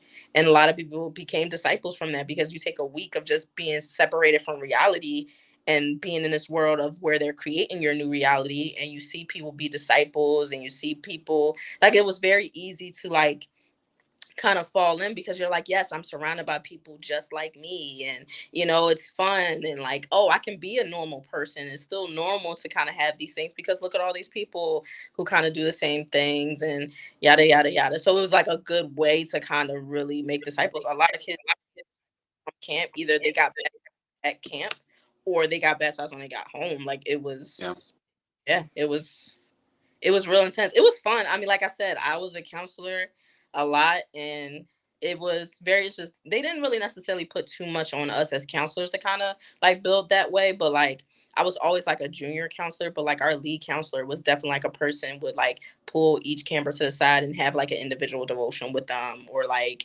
individual time with them. And then if you weren't a disciple, they spent a lot of time kind of talking to you about like, oh, like, do you want to become a disciple? Do you know what that is? And kind of studying the Bible with them even throughout the week and stuff like that. So it was a very interesting environment. And it's funny because while you would think like, oh yeah, so all these things are happening, it's all about focus on spirituality, there's a lot of dark things that happen there too. A lot of which are all coming out now with the church. Some people were molested at these camps. Some people, a lot of molestation cases are coming out about that. But even just like underlying, people were doing things they weren't supposed to. Teens were having sex and getting pregnant there. Like it was like, that's the thing. It's like everything isn't as clean as it always appear. But yeah, that's what I would say it is. Did I just drop a bomb? None of y'all knew that? Well, so I only went to teen camp 1 year, and I think I was like around 13 when I went. Yeah, I went a And lot. I had no desire to go back after that. I actually got scolded by my teen leader, because he was like trying to make a case for me to go, and I was like, nah, I don't really want to. I mean, I'm gonna sit around, study the Bible, read the Bible, talk about it. I'm gonna feel impacted to change once I'm there, because the spirits are high and everybody's doing it. And then I get back and I'm gonna keep up with everything for like a week, maybe two. And that's just a bunch of money down the drain for my parents. I Yeah, was I was straight up with them, and then I got called selfish because I was thinking about all I would get out of it or wouldn't get out of it. And I yeah, could be studying the Bible with people and encouraging people and serving people. So, my mm-mm. mindset was all wrong. And I was just like, okay, well, my parents are literally poor right now. Right. Like, even if there is assistance, it probably won't cover everything. And I don't want my parents to shell out a couple $100s for me to have this experience when I can just you know, I can be spiritual at home. It's funny. So, It took me a minute. So I went to our camp, which is the kid version, Hmm. once when I was 12. And then teen camp, I was like, I didn't really care. It literally took, this is how they got me going in there. Because once you start going in, some people, like, you kind of get hooked in. This is how they got me. My junior year of high school, for my high school, we had to do a senior project to graduate. And part of that senior project is that you need to have community service hours. And so my team leader at the time, I was telling her, I was like, yeah, summer's coming up. I need to try to figure out community service hours or whatever. She's like, oh, well, you know what? You can volunteer at the camp, blah, blah, blah.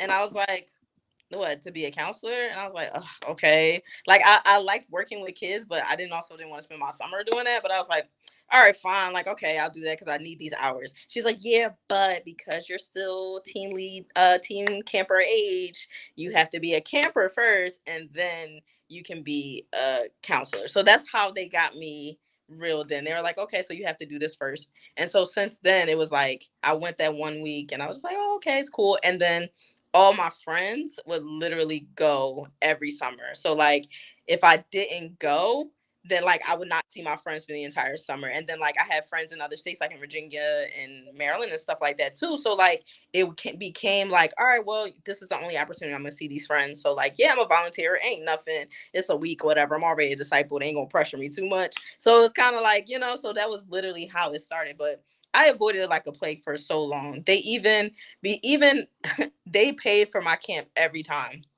I didn't pay a cent. That's how bad they wanted me to go. I graduated at 19, right? So like my senior year, I was like, I'm not whatever. And they said, oh no, you know what? You can still, because you only have 1 year. We're gonna allow you to have another year at teen camp if you want to. So they even allowed me at 19 to do one more year at teen camp. I was just like, and they paid for it. I never paid for camp. I never paid to be a counselor. I never paid to be a camper. That's how badly. And I believe it was my team leader at the time who was kind of like, "Oh yeah, Tia needs help. Go ahead and pay for her to do this," and they would do it every time. Honestly, so oh, I know just talking about the spirits being high and everything and the one-on-one devotionals and stuff like that. So one thing when Asha and I put out some of the videos, especially on the topic of like love and love bombing, people have a hard time differentiating between love and love bombing. Like, well, isn't it good to make meals for people? Isn't it good to have people into your home? Isn't it? So from you guys' experience, because there can be emotional manipulation in these environments. So, where for you looking back and knowing what you know and your experience and your friends' experience and everything like that, where is the line drawn between this is a fun spiritual Jesus camp with people who are giving good individual attention to teens, and where for you guys do you think it crosses the line to like this is actually just kind of manipulation and brainwashing and curating an experience to drive these young people toward a desired outcome? Like, where do you think it gets muddy? Because some people might look and think like, well, what's the problem? Who doesn't like outdoor games? Who doesn't like camp and camaraderie and Jesus and songs? So how would you describe and point out like the evil that is in that? so in most social circumstances, there's typically a hierarchy of who's considered cool, uncool, relatable, unrelatable, all these things. Um, for me, I would always see that they would gear most of their attention to who was considered cool or who was, who they felt they could use to impact the others. They would try to spend a lot of their attention on the kids, I guess, who had the most influence. And it was never really about who was the most spiritual, who was doing for Christ, what needed, what they felt, what they were teaching should be done. Um, I mean, for me, that's one thing that I always saw was that there was a lot of like playing favorites, and their favorites could do no wrong. Their favorites could, get caught kissing other people, and they would still be in the team ministry. But some people want to date others and get kicked out. Uh, it was a lot of that going on, and that's where I was just like, You're not gonna get me. I've been kind of quiet this whole conversation only because like I didn't go to teen camp. The one opportunity I could have had, it was actually like conflict with parent again. Like my dad had signed me up for a tennis camp, and my team leader was like, "No, tell your dad to take you out," and I was like, "I'm not telling my dad to take me out of like a tennis camp. Like this is my dad. What do you mean?" So the only closest experience I had was going to teen retreats, and that's basically like mini teen camp, I guess. Like it's a weekend instead of like a whole week. But I did feel like it was extremely strict though, like in terms of like I feel like they made it very clear we better not see like a girl and a guy Yep. alone, or like we better not see a girl wander anywhere near like the boys' cabin or whatever. So that's why my jaw kind of dropped, Tia, when you said that people was getting pregnant having sex. I was like, wait, Yeah, because I'm just thinking about my experience. Let's think about it is the campsite was so big, especially back then. okay.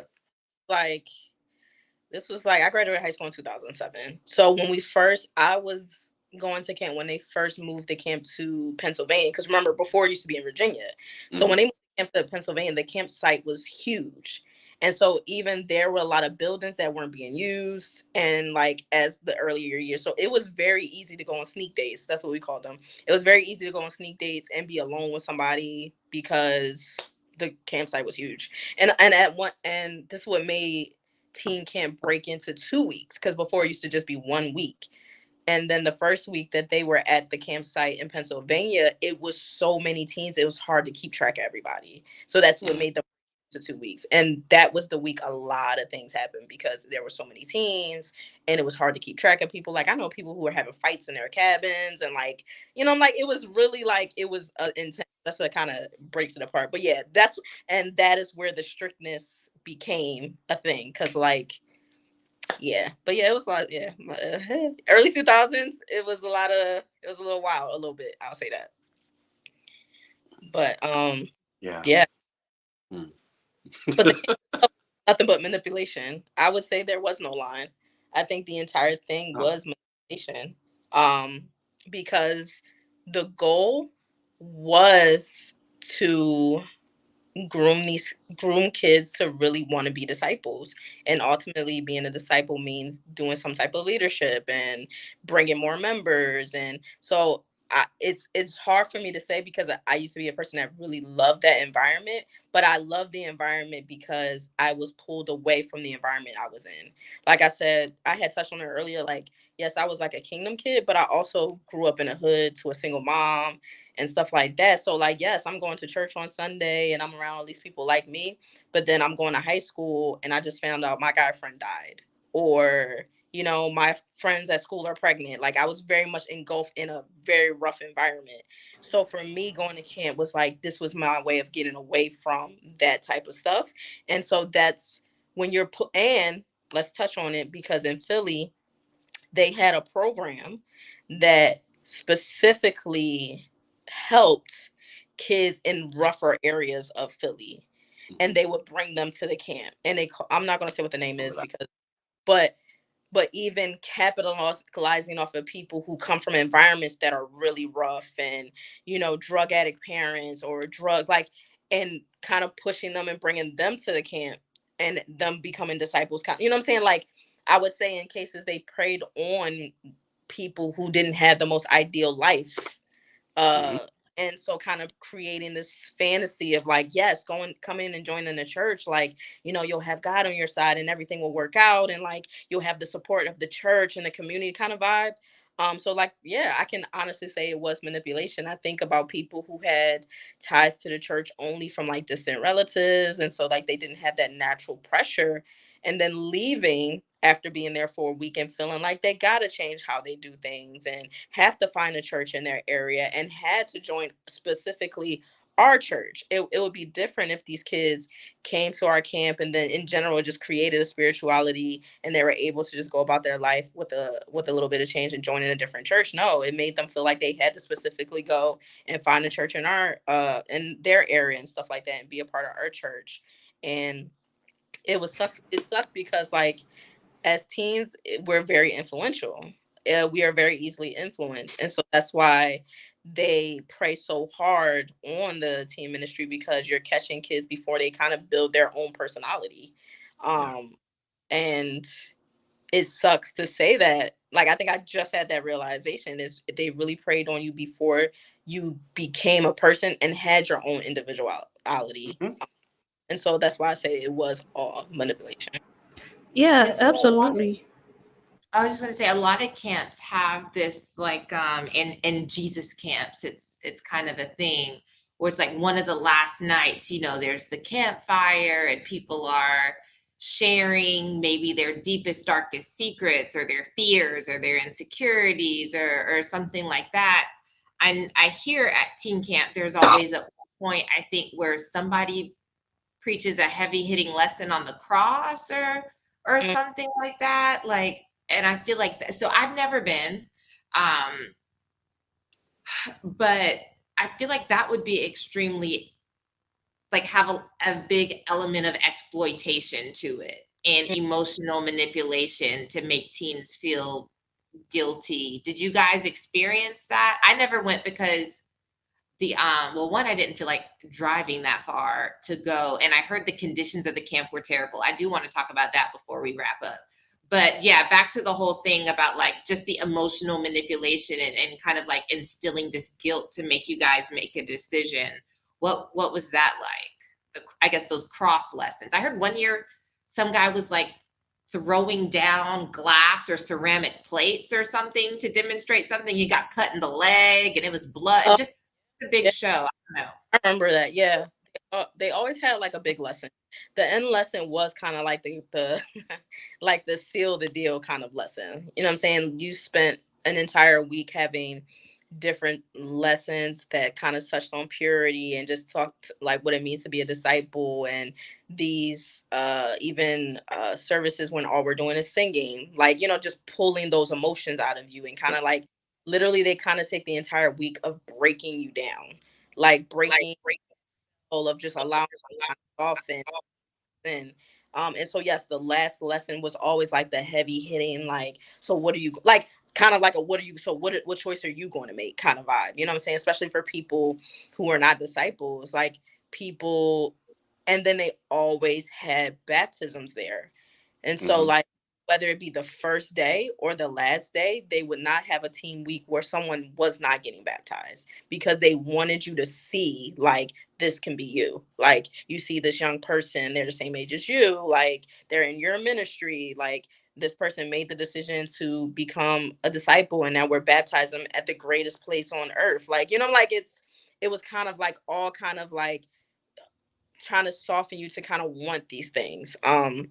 But yes, I remember the plate breaking one. I don't remember what the context of the plate breaking was, but yes, he was breaking plates on grass, and literally like it was ceramic. I don't remember what it represented at all, but I did remember finding it really strange, and he did cut his. I don't know. It was just like it was. I guess it was supposed to add to the passion. I think I do remember years where like we, if you wanted to kind of like, even like the last service, like if you wanted to, you could stand up and share something if you wanted to. There's even been times where like you could kind of write something on a piece of paper that you want to like, you know, confess but not necessarily say it, and then throw it in a fire type of vibe, like again pulling emotion out of people, even if it wasn't like verbally shared with the group.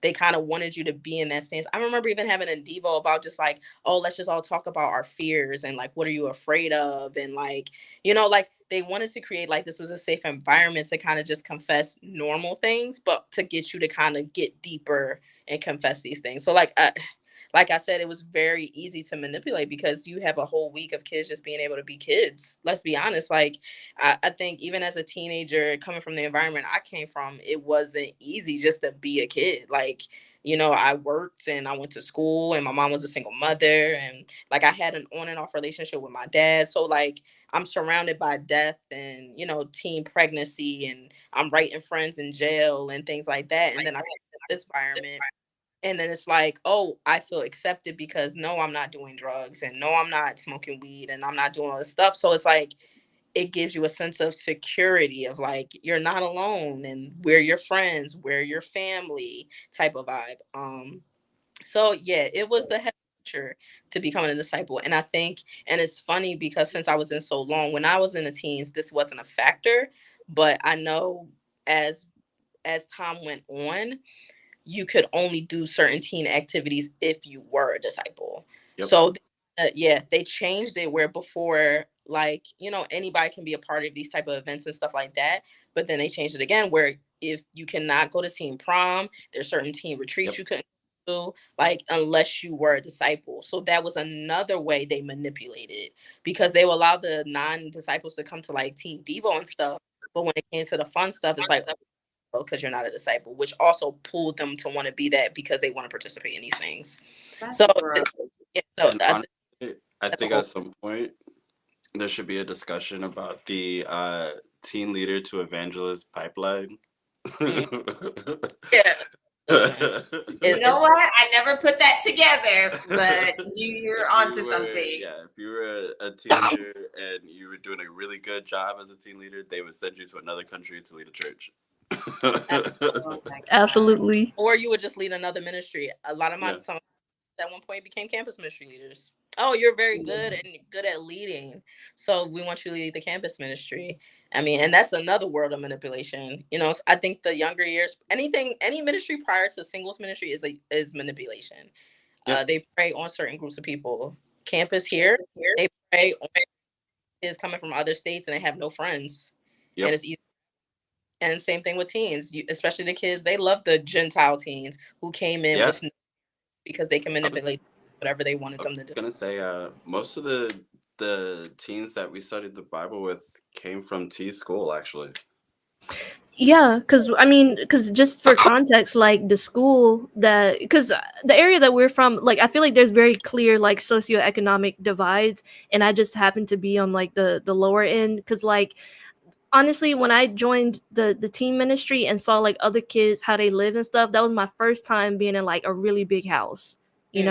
Everybody else's house don't look like that. So I think a lot of people from my school found it appealing too, because we were vulnerable, because it's like if we weren't going to church, what the hell else were we doing? We were like probably gonna do crime or like get murdered or something, because I know a lot of people that aren't alive anymore from my high school. Mm-hmm. Yeah. Well, I do know that Dion has to go soon, so I wanted to hand the conversation over to you. Is there anything that we haven't touched on that you really wanted to share, either about your personal story, about your observations? I know you mentioned earlier about how you kind of caught on to game early, that you started seeing red flags.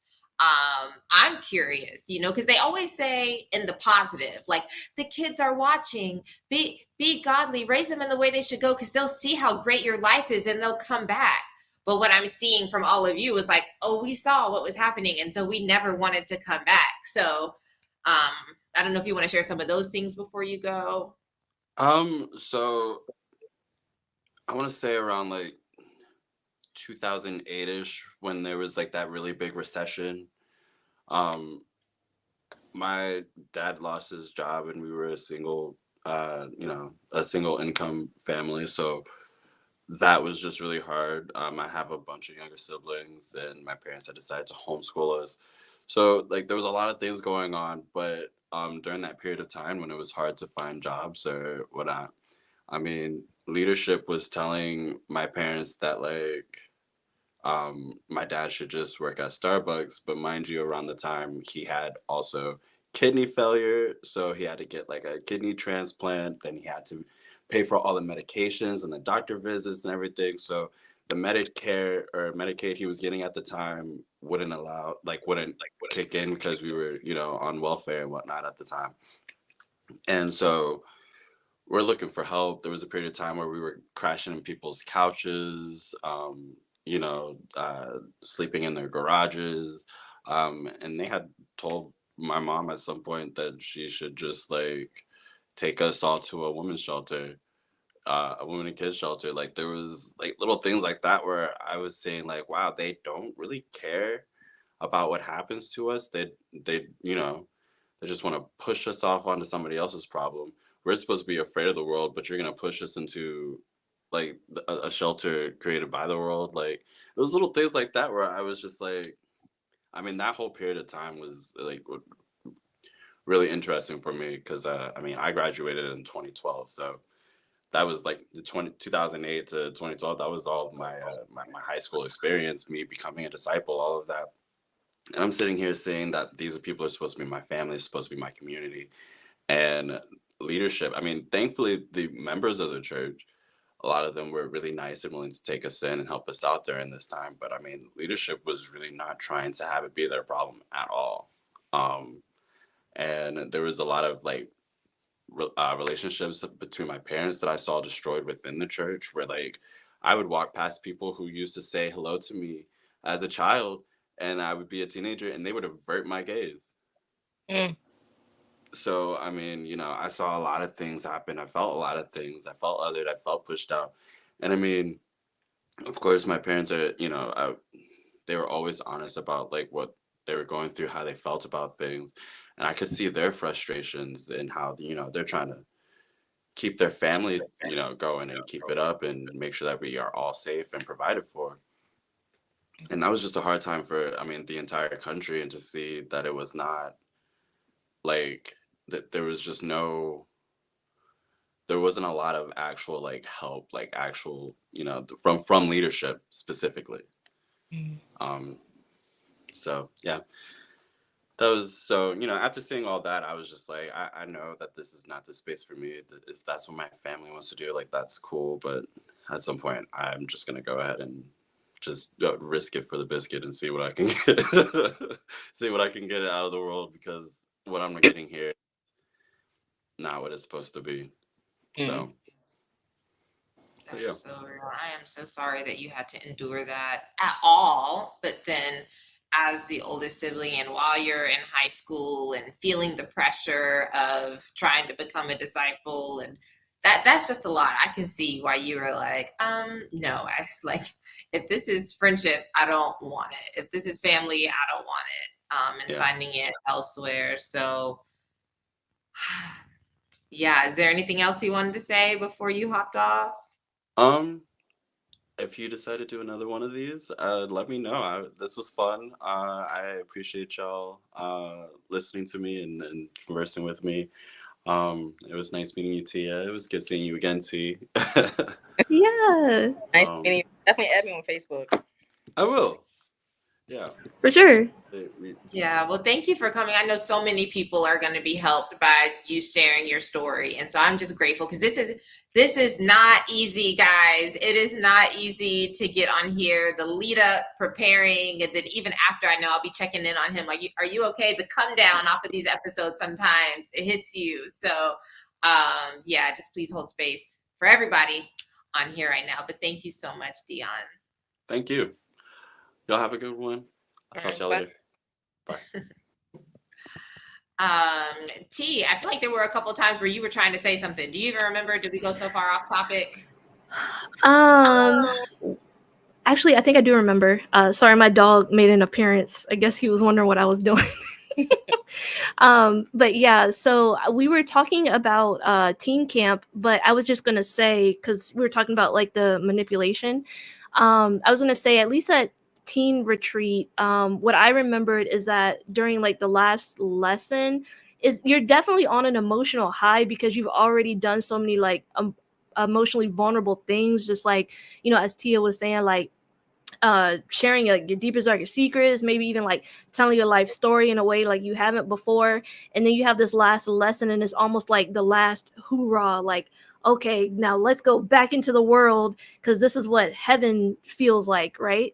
And so at that age it's just kind of like, oh, okay, cool, like of course I want other people to feel like this too. And then even before Dion left, he mentioned that like a lot of people from my high school came to study the Bible because, again, we felt like, okay, what better place to almost be like rescued than like, hang out at church, because we didn't want to do what we saw everybody else doing necessarily. Yeah, I think that's all I had to add. Yeah, the taste of heaven, that was like a frequent verbiage they kind of used amongst the teen ministry when it came to kind of pulling you out of like your natural environment, putting you somewhere else. It was always like, yes, this is what heaven tastes like, and this is what heaven's going to be like with all these disciples and da da da da. Again, kind of like the further manipulation of like making you want that, like, oh well, yes, I want to feel this again. Like it's, yeah, it's teen teen ministry definitely puts you on like a real high. And I think about like how I would go for these weeks and then come back and make major changes to my life, or at least for a few weeks after, um, and feeling like I had to change certain things or I needed to do more evangelizing and reaching people because like that, oh, I want people to have the same feeling that I have and stuff like that. Yeah, the high was crazy. I think they capitalized off that high a lot. Like I said before, I feel like it was always just like a kind of slowly breaking you down throughout the week to kind of end it with a bang and have you leaving there with something to think about. Like you definitely would leave camp and go home and you would kind of look at your life differently that way. I was gonna say just one last thing. What actually ended up making me decide to finally leave ICOC in general, because by this time, I had already moved to a different state, and so like me and my husband, we were talking, having like the kid conversation, like want to start having kids, stuff like that. So something that actually really motivated me not to stay with ICOC is I knew if I did, my child would have to be in a teen ministry. And I was like, I'm not putting a kid through that, like if I can help it. Cause just the biggest things, just like, at least I asked my husband about this, but it's just like, if we had a son, like we don't want to like teach our son to see women and girls as just something that you have to avoid sexual thoughts about. You know what I'm saying? Like almost like inverse objectifying them. And then the same for like a daughter. Like I would not want her to learn you need to cover up any part of your body because other people got a problem with it. You know what I'm saying? So I just felt like that's some things that just get real deep in your mind when you're young. And so that was actually one of the biggest reasons why I decided to leave in 2022. That's funny because that is the exact reason why I decided to leave. I had my son in 2018, and so then like the pandemic happened, and so we were having like church online. But I remember just kind of even just being annoyed with church online because it wasn't like most churches where they would kind of just stream the service and the day would be done.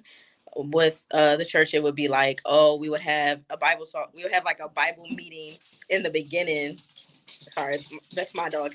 A Bible meeting in the beginning, and then church service, and then meet again after to kind of discuss it. It was just like really asinine. So I was just like really tired of that. And then like I just kind of looked at my son and I was like, I remember saying myself like, oh yeah, he was like 2, and I was like, yeah, I can't. I was talking to my husband at the time. I was like, yeah, he'll be able to be camp age soon. And then I caught myself, and it kind of became of like thinking about like his teenage years and like, do I want him to not freely be able to date people? Do I want him to not be able to go to prom? Do I not want him to have just natural experiences? Do I want him to have this pressure? And that is what pushed me to be like, I don't want him to have to deal with what I have to deal with. And so I remember at the time I had brought it to my ex-husband to leave the church. And at the time, he wasn't sure. Like, he was just like, I don't know. Like, it was a really big fear thing for both of us. At the time, I didn't have any family left in the church, but his parents are still actively there. So it was just like for a month, it was just kind of like a back and forth. We both knew we were tired of it, being kingdom kids and just kind of like just kind of going with the flow. And like I think it became a point that I was just like going forward with the flow. And it would be times like even when we were still going in person at that time, it was like, oh, I need to go because I don't want no one calling my phone because I didn't show up. You know what I'm saying? Like I don't want, Exactly. I'm saying it was, so everything was just like, well, I'm gonna do this because I don't want no one on my ass kind of thing. And so I had to really sit back and be like, is this really what I want? Even within the pandemic, is I'm being controlled by a church that I can't even step foot in. And so it was just like, it was a lot of fear that kept us from like making that move. And then eventually we were just like, yeah, nah, let's just go ahead and dip out. And I'm happy that I did it during the pandemic because it was smooth, easy. Easy break. It was an easy break because literally I still had people didn't even realize I no longer. I mean, I had to tell my Bible talk leader. And it's funny because I told her and she was like, well, she didn't try to convince me to stay, anything. She was just like, all right, well, Tia, if that's the decision you want to make, I wish you well, kind of the vibe. And it was people who didn't even realize I wasn't in church until like a year later. Like, and so I'm glad I did it when I did because it was like easy break. But I was scared because like, of course, once everybody found out, that Facebook friends list dwindled, and some people didn't talk to me anymore. But honestly, it was a breath of fresh air because I was like, I don't want you to talk to me. So what I'm saying. So like, it was crazy. And it's funny because even before having my son, I just always felt uneasy. It was campus ministry. I really started opening my eyes because like when I started dating my ex-husband, I had to get permission. Like they disguised advice. And so I thought that was just a weird dynamic that I have to talk to people and we can't talk directly and kind of vibe. But like, I don't know what it was. That fear just kept me in. And then when I thought about my son and I was just like, no, I was like, I'm gone. So I left the church at 32 years old. Hey. Hey y'all. I think that's a wild, both T and Tia, you guys saying that it's the thought of the children. Because, Asha and I have said the same thing. And I'm grateful, but I think it's a testament to how sad it is that it took thinking about someone that we would be taking care of. And T, even for you to think of someone in the future, that you would be taking care, that you can see them honestly the way like the Bible says that God would see us, to be able to think like, I don't want them to be talked to this way. Like it made me angry. I would tell my ex, like, I don't want, if he's having any Bible studies, I want to be at the table. Right. What are you saying? Because whatever you're saying should be good for all of us to hear, right? Like, don't pull no slick shit, is how I was feeling. Like, I don't want the guilting. I don't want the shame. I don't want the legal, because that ain't in there.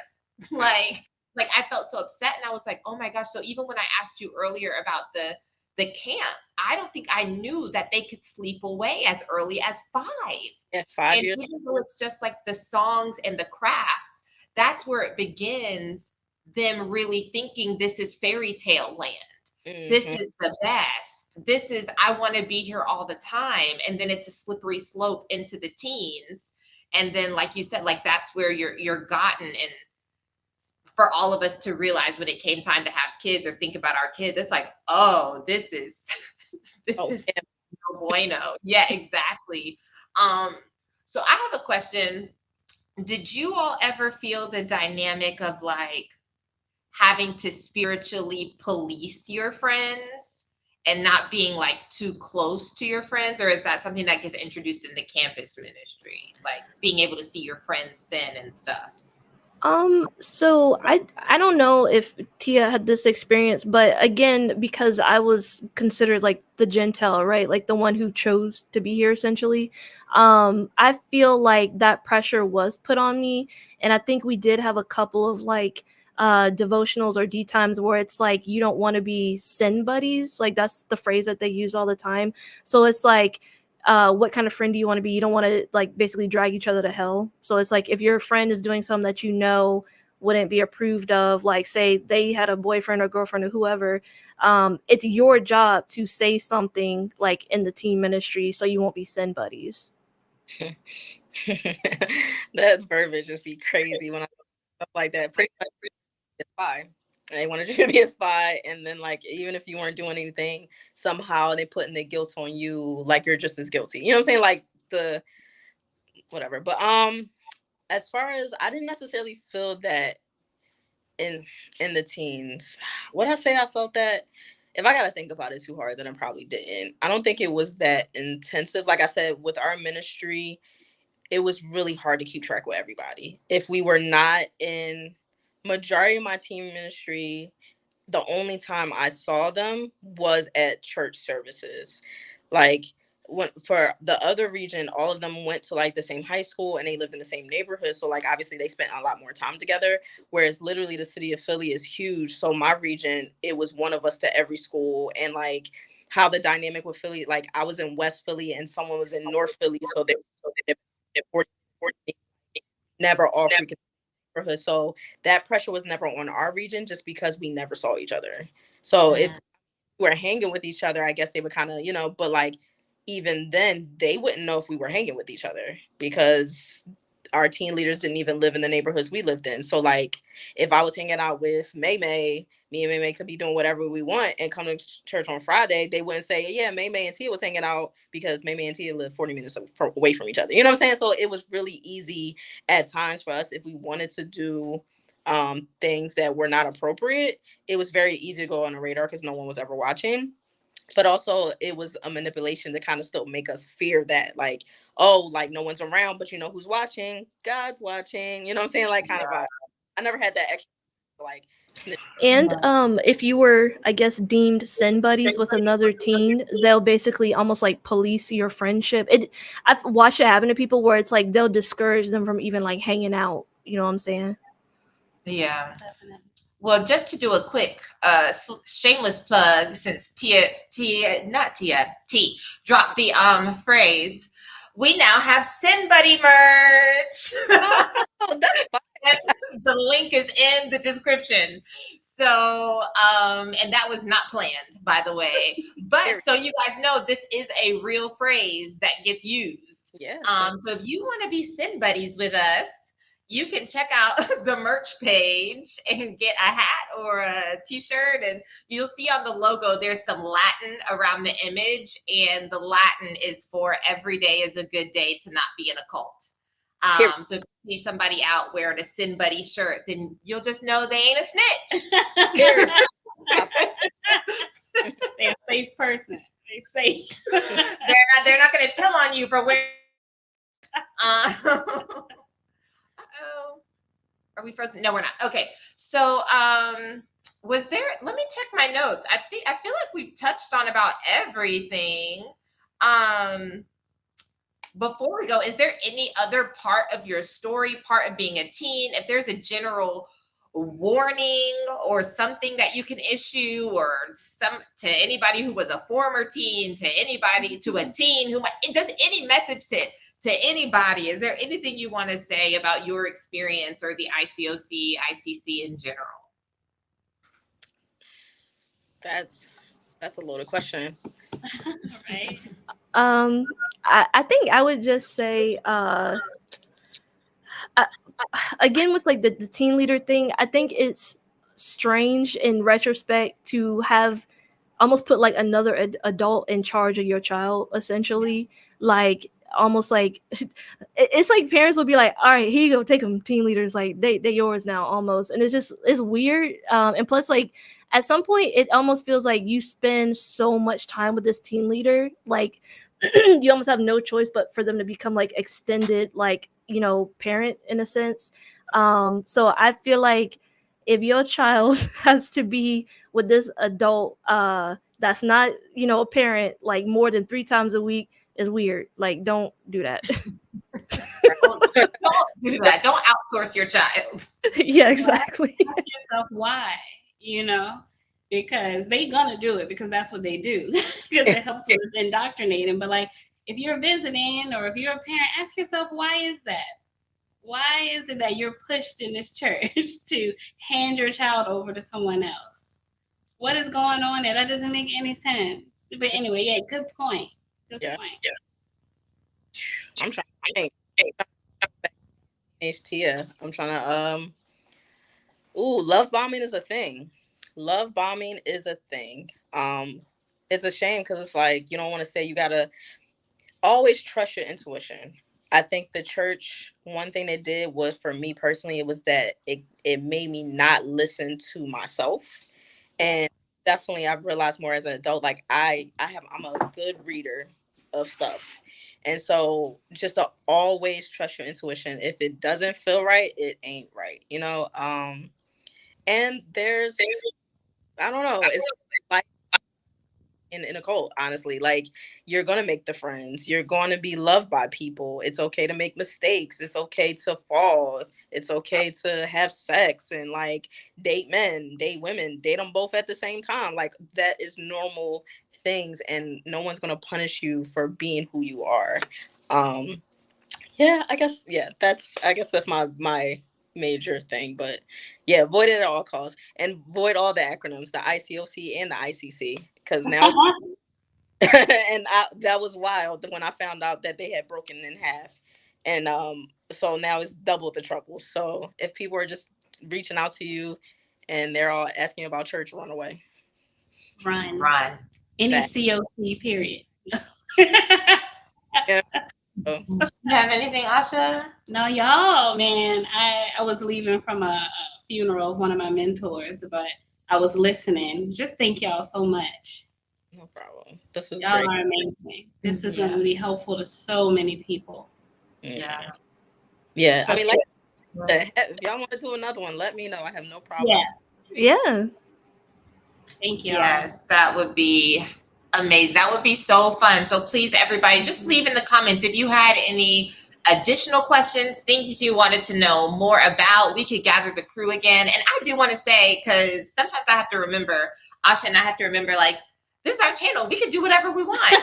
We could do whatever we want. And I know when I was putting the list of people together, I was like, oh my God, there's no white people. Oh my God, everybody's here. Is it balanced? But that's like ICOC stuff. Yeah. That's like what? Literally almost every single cult channel is very, very white. Yeah.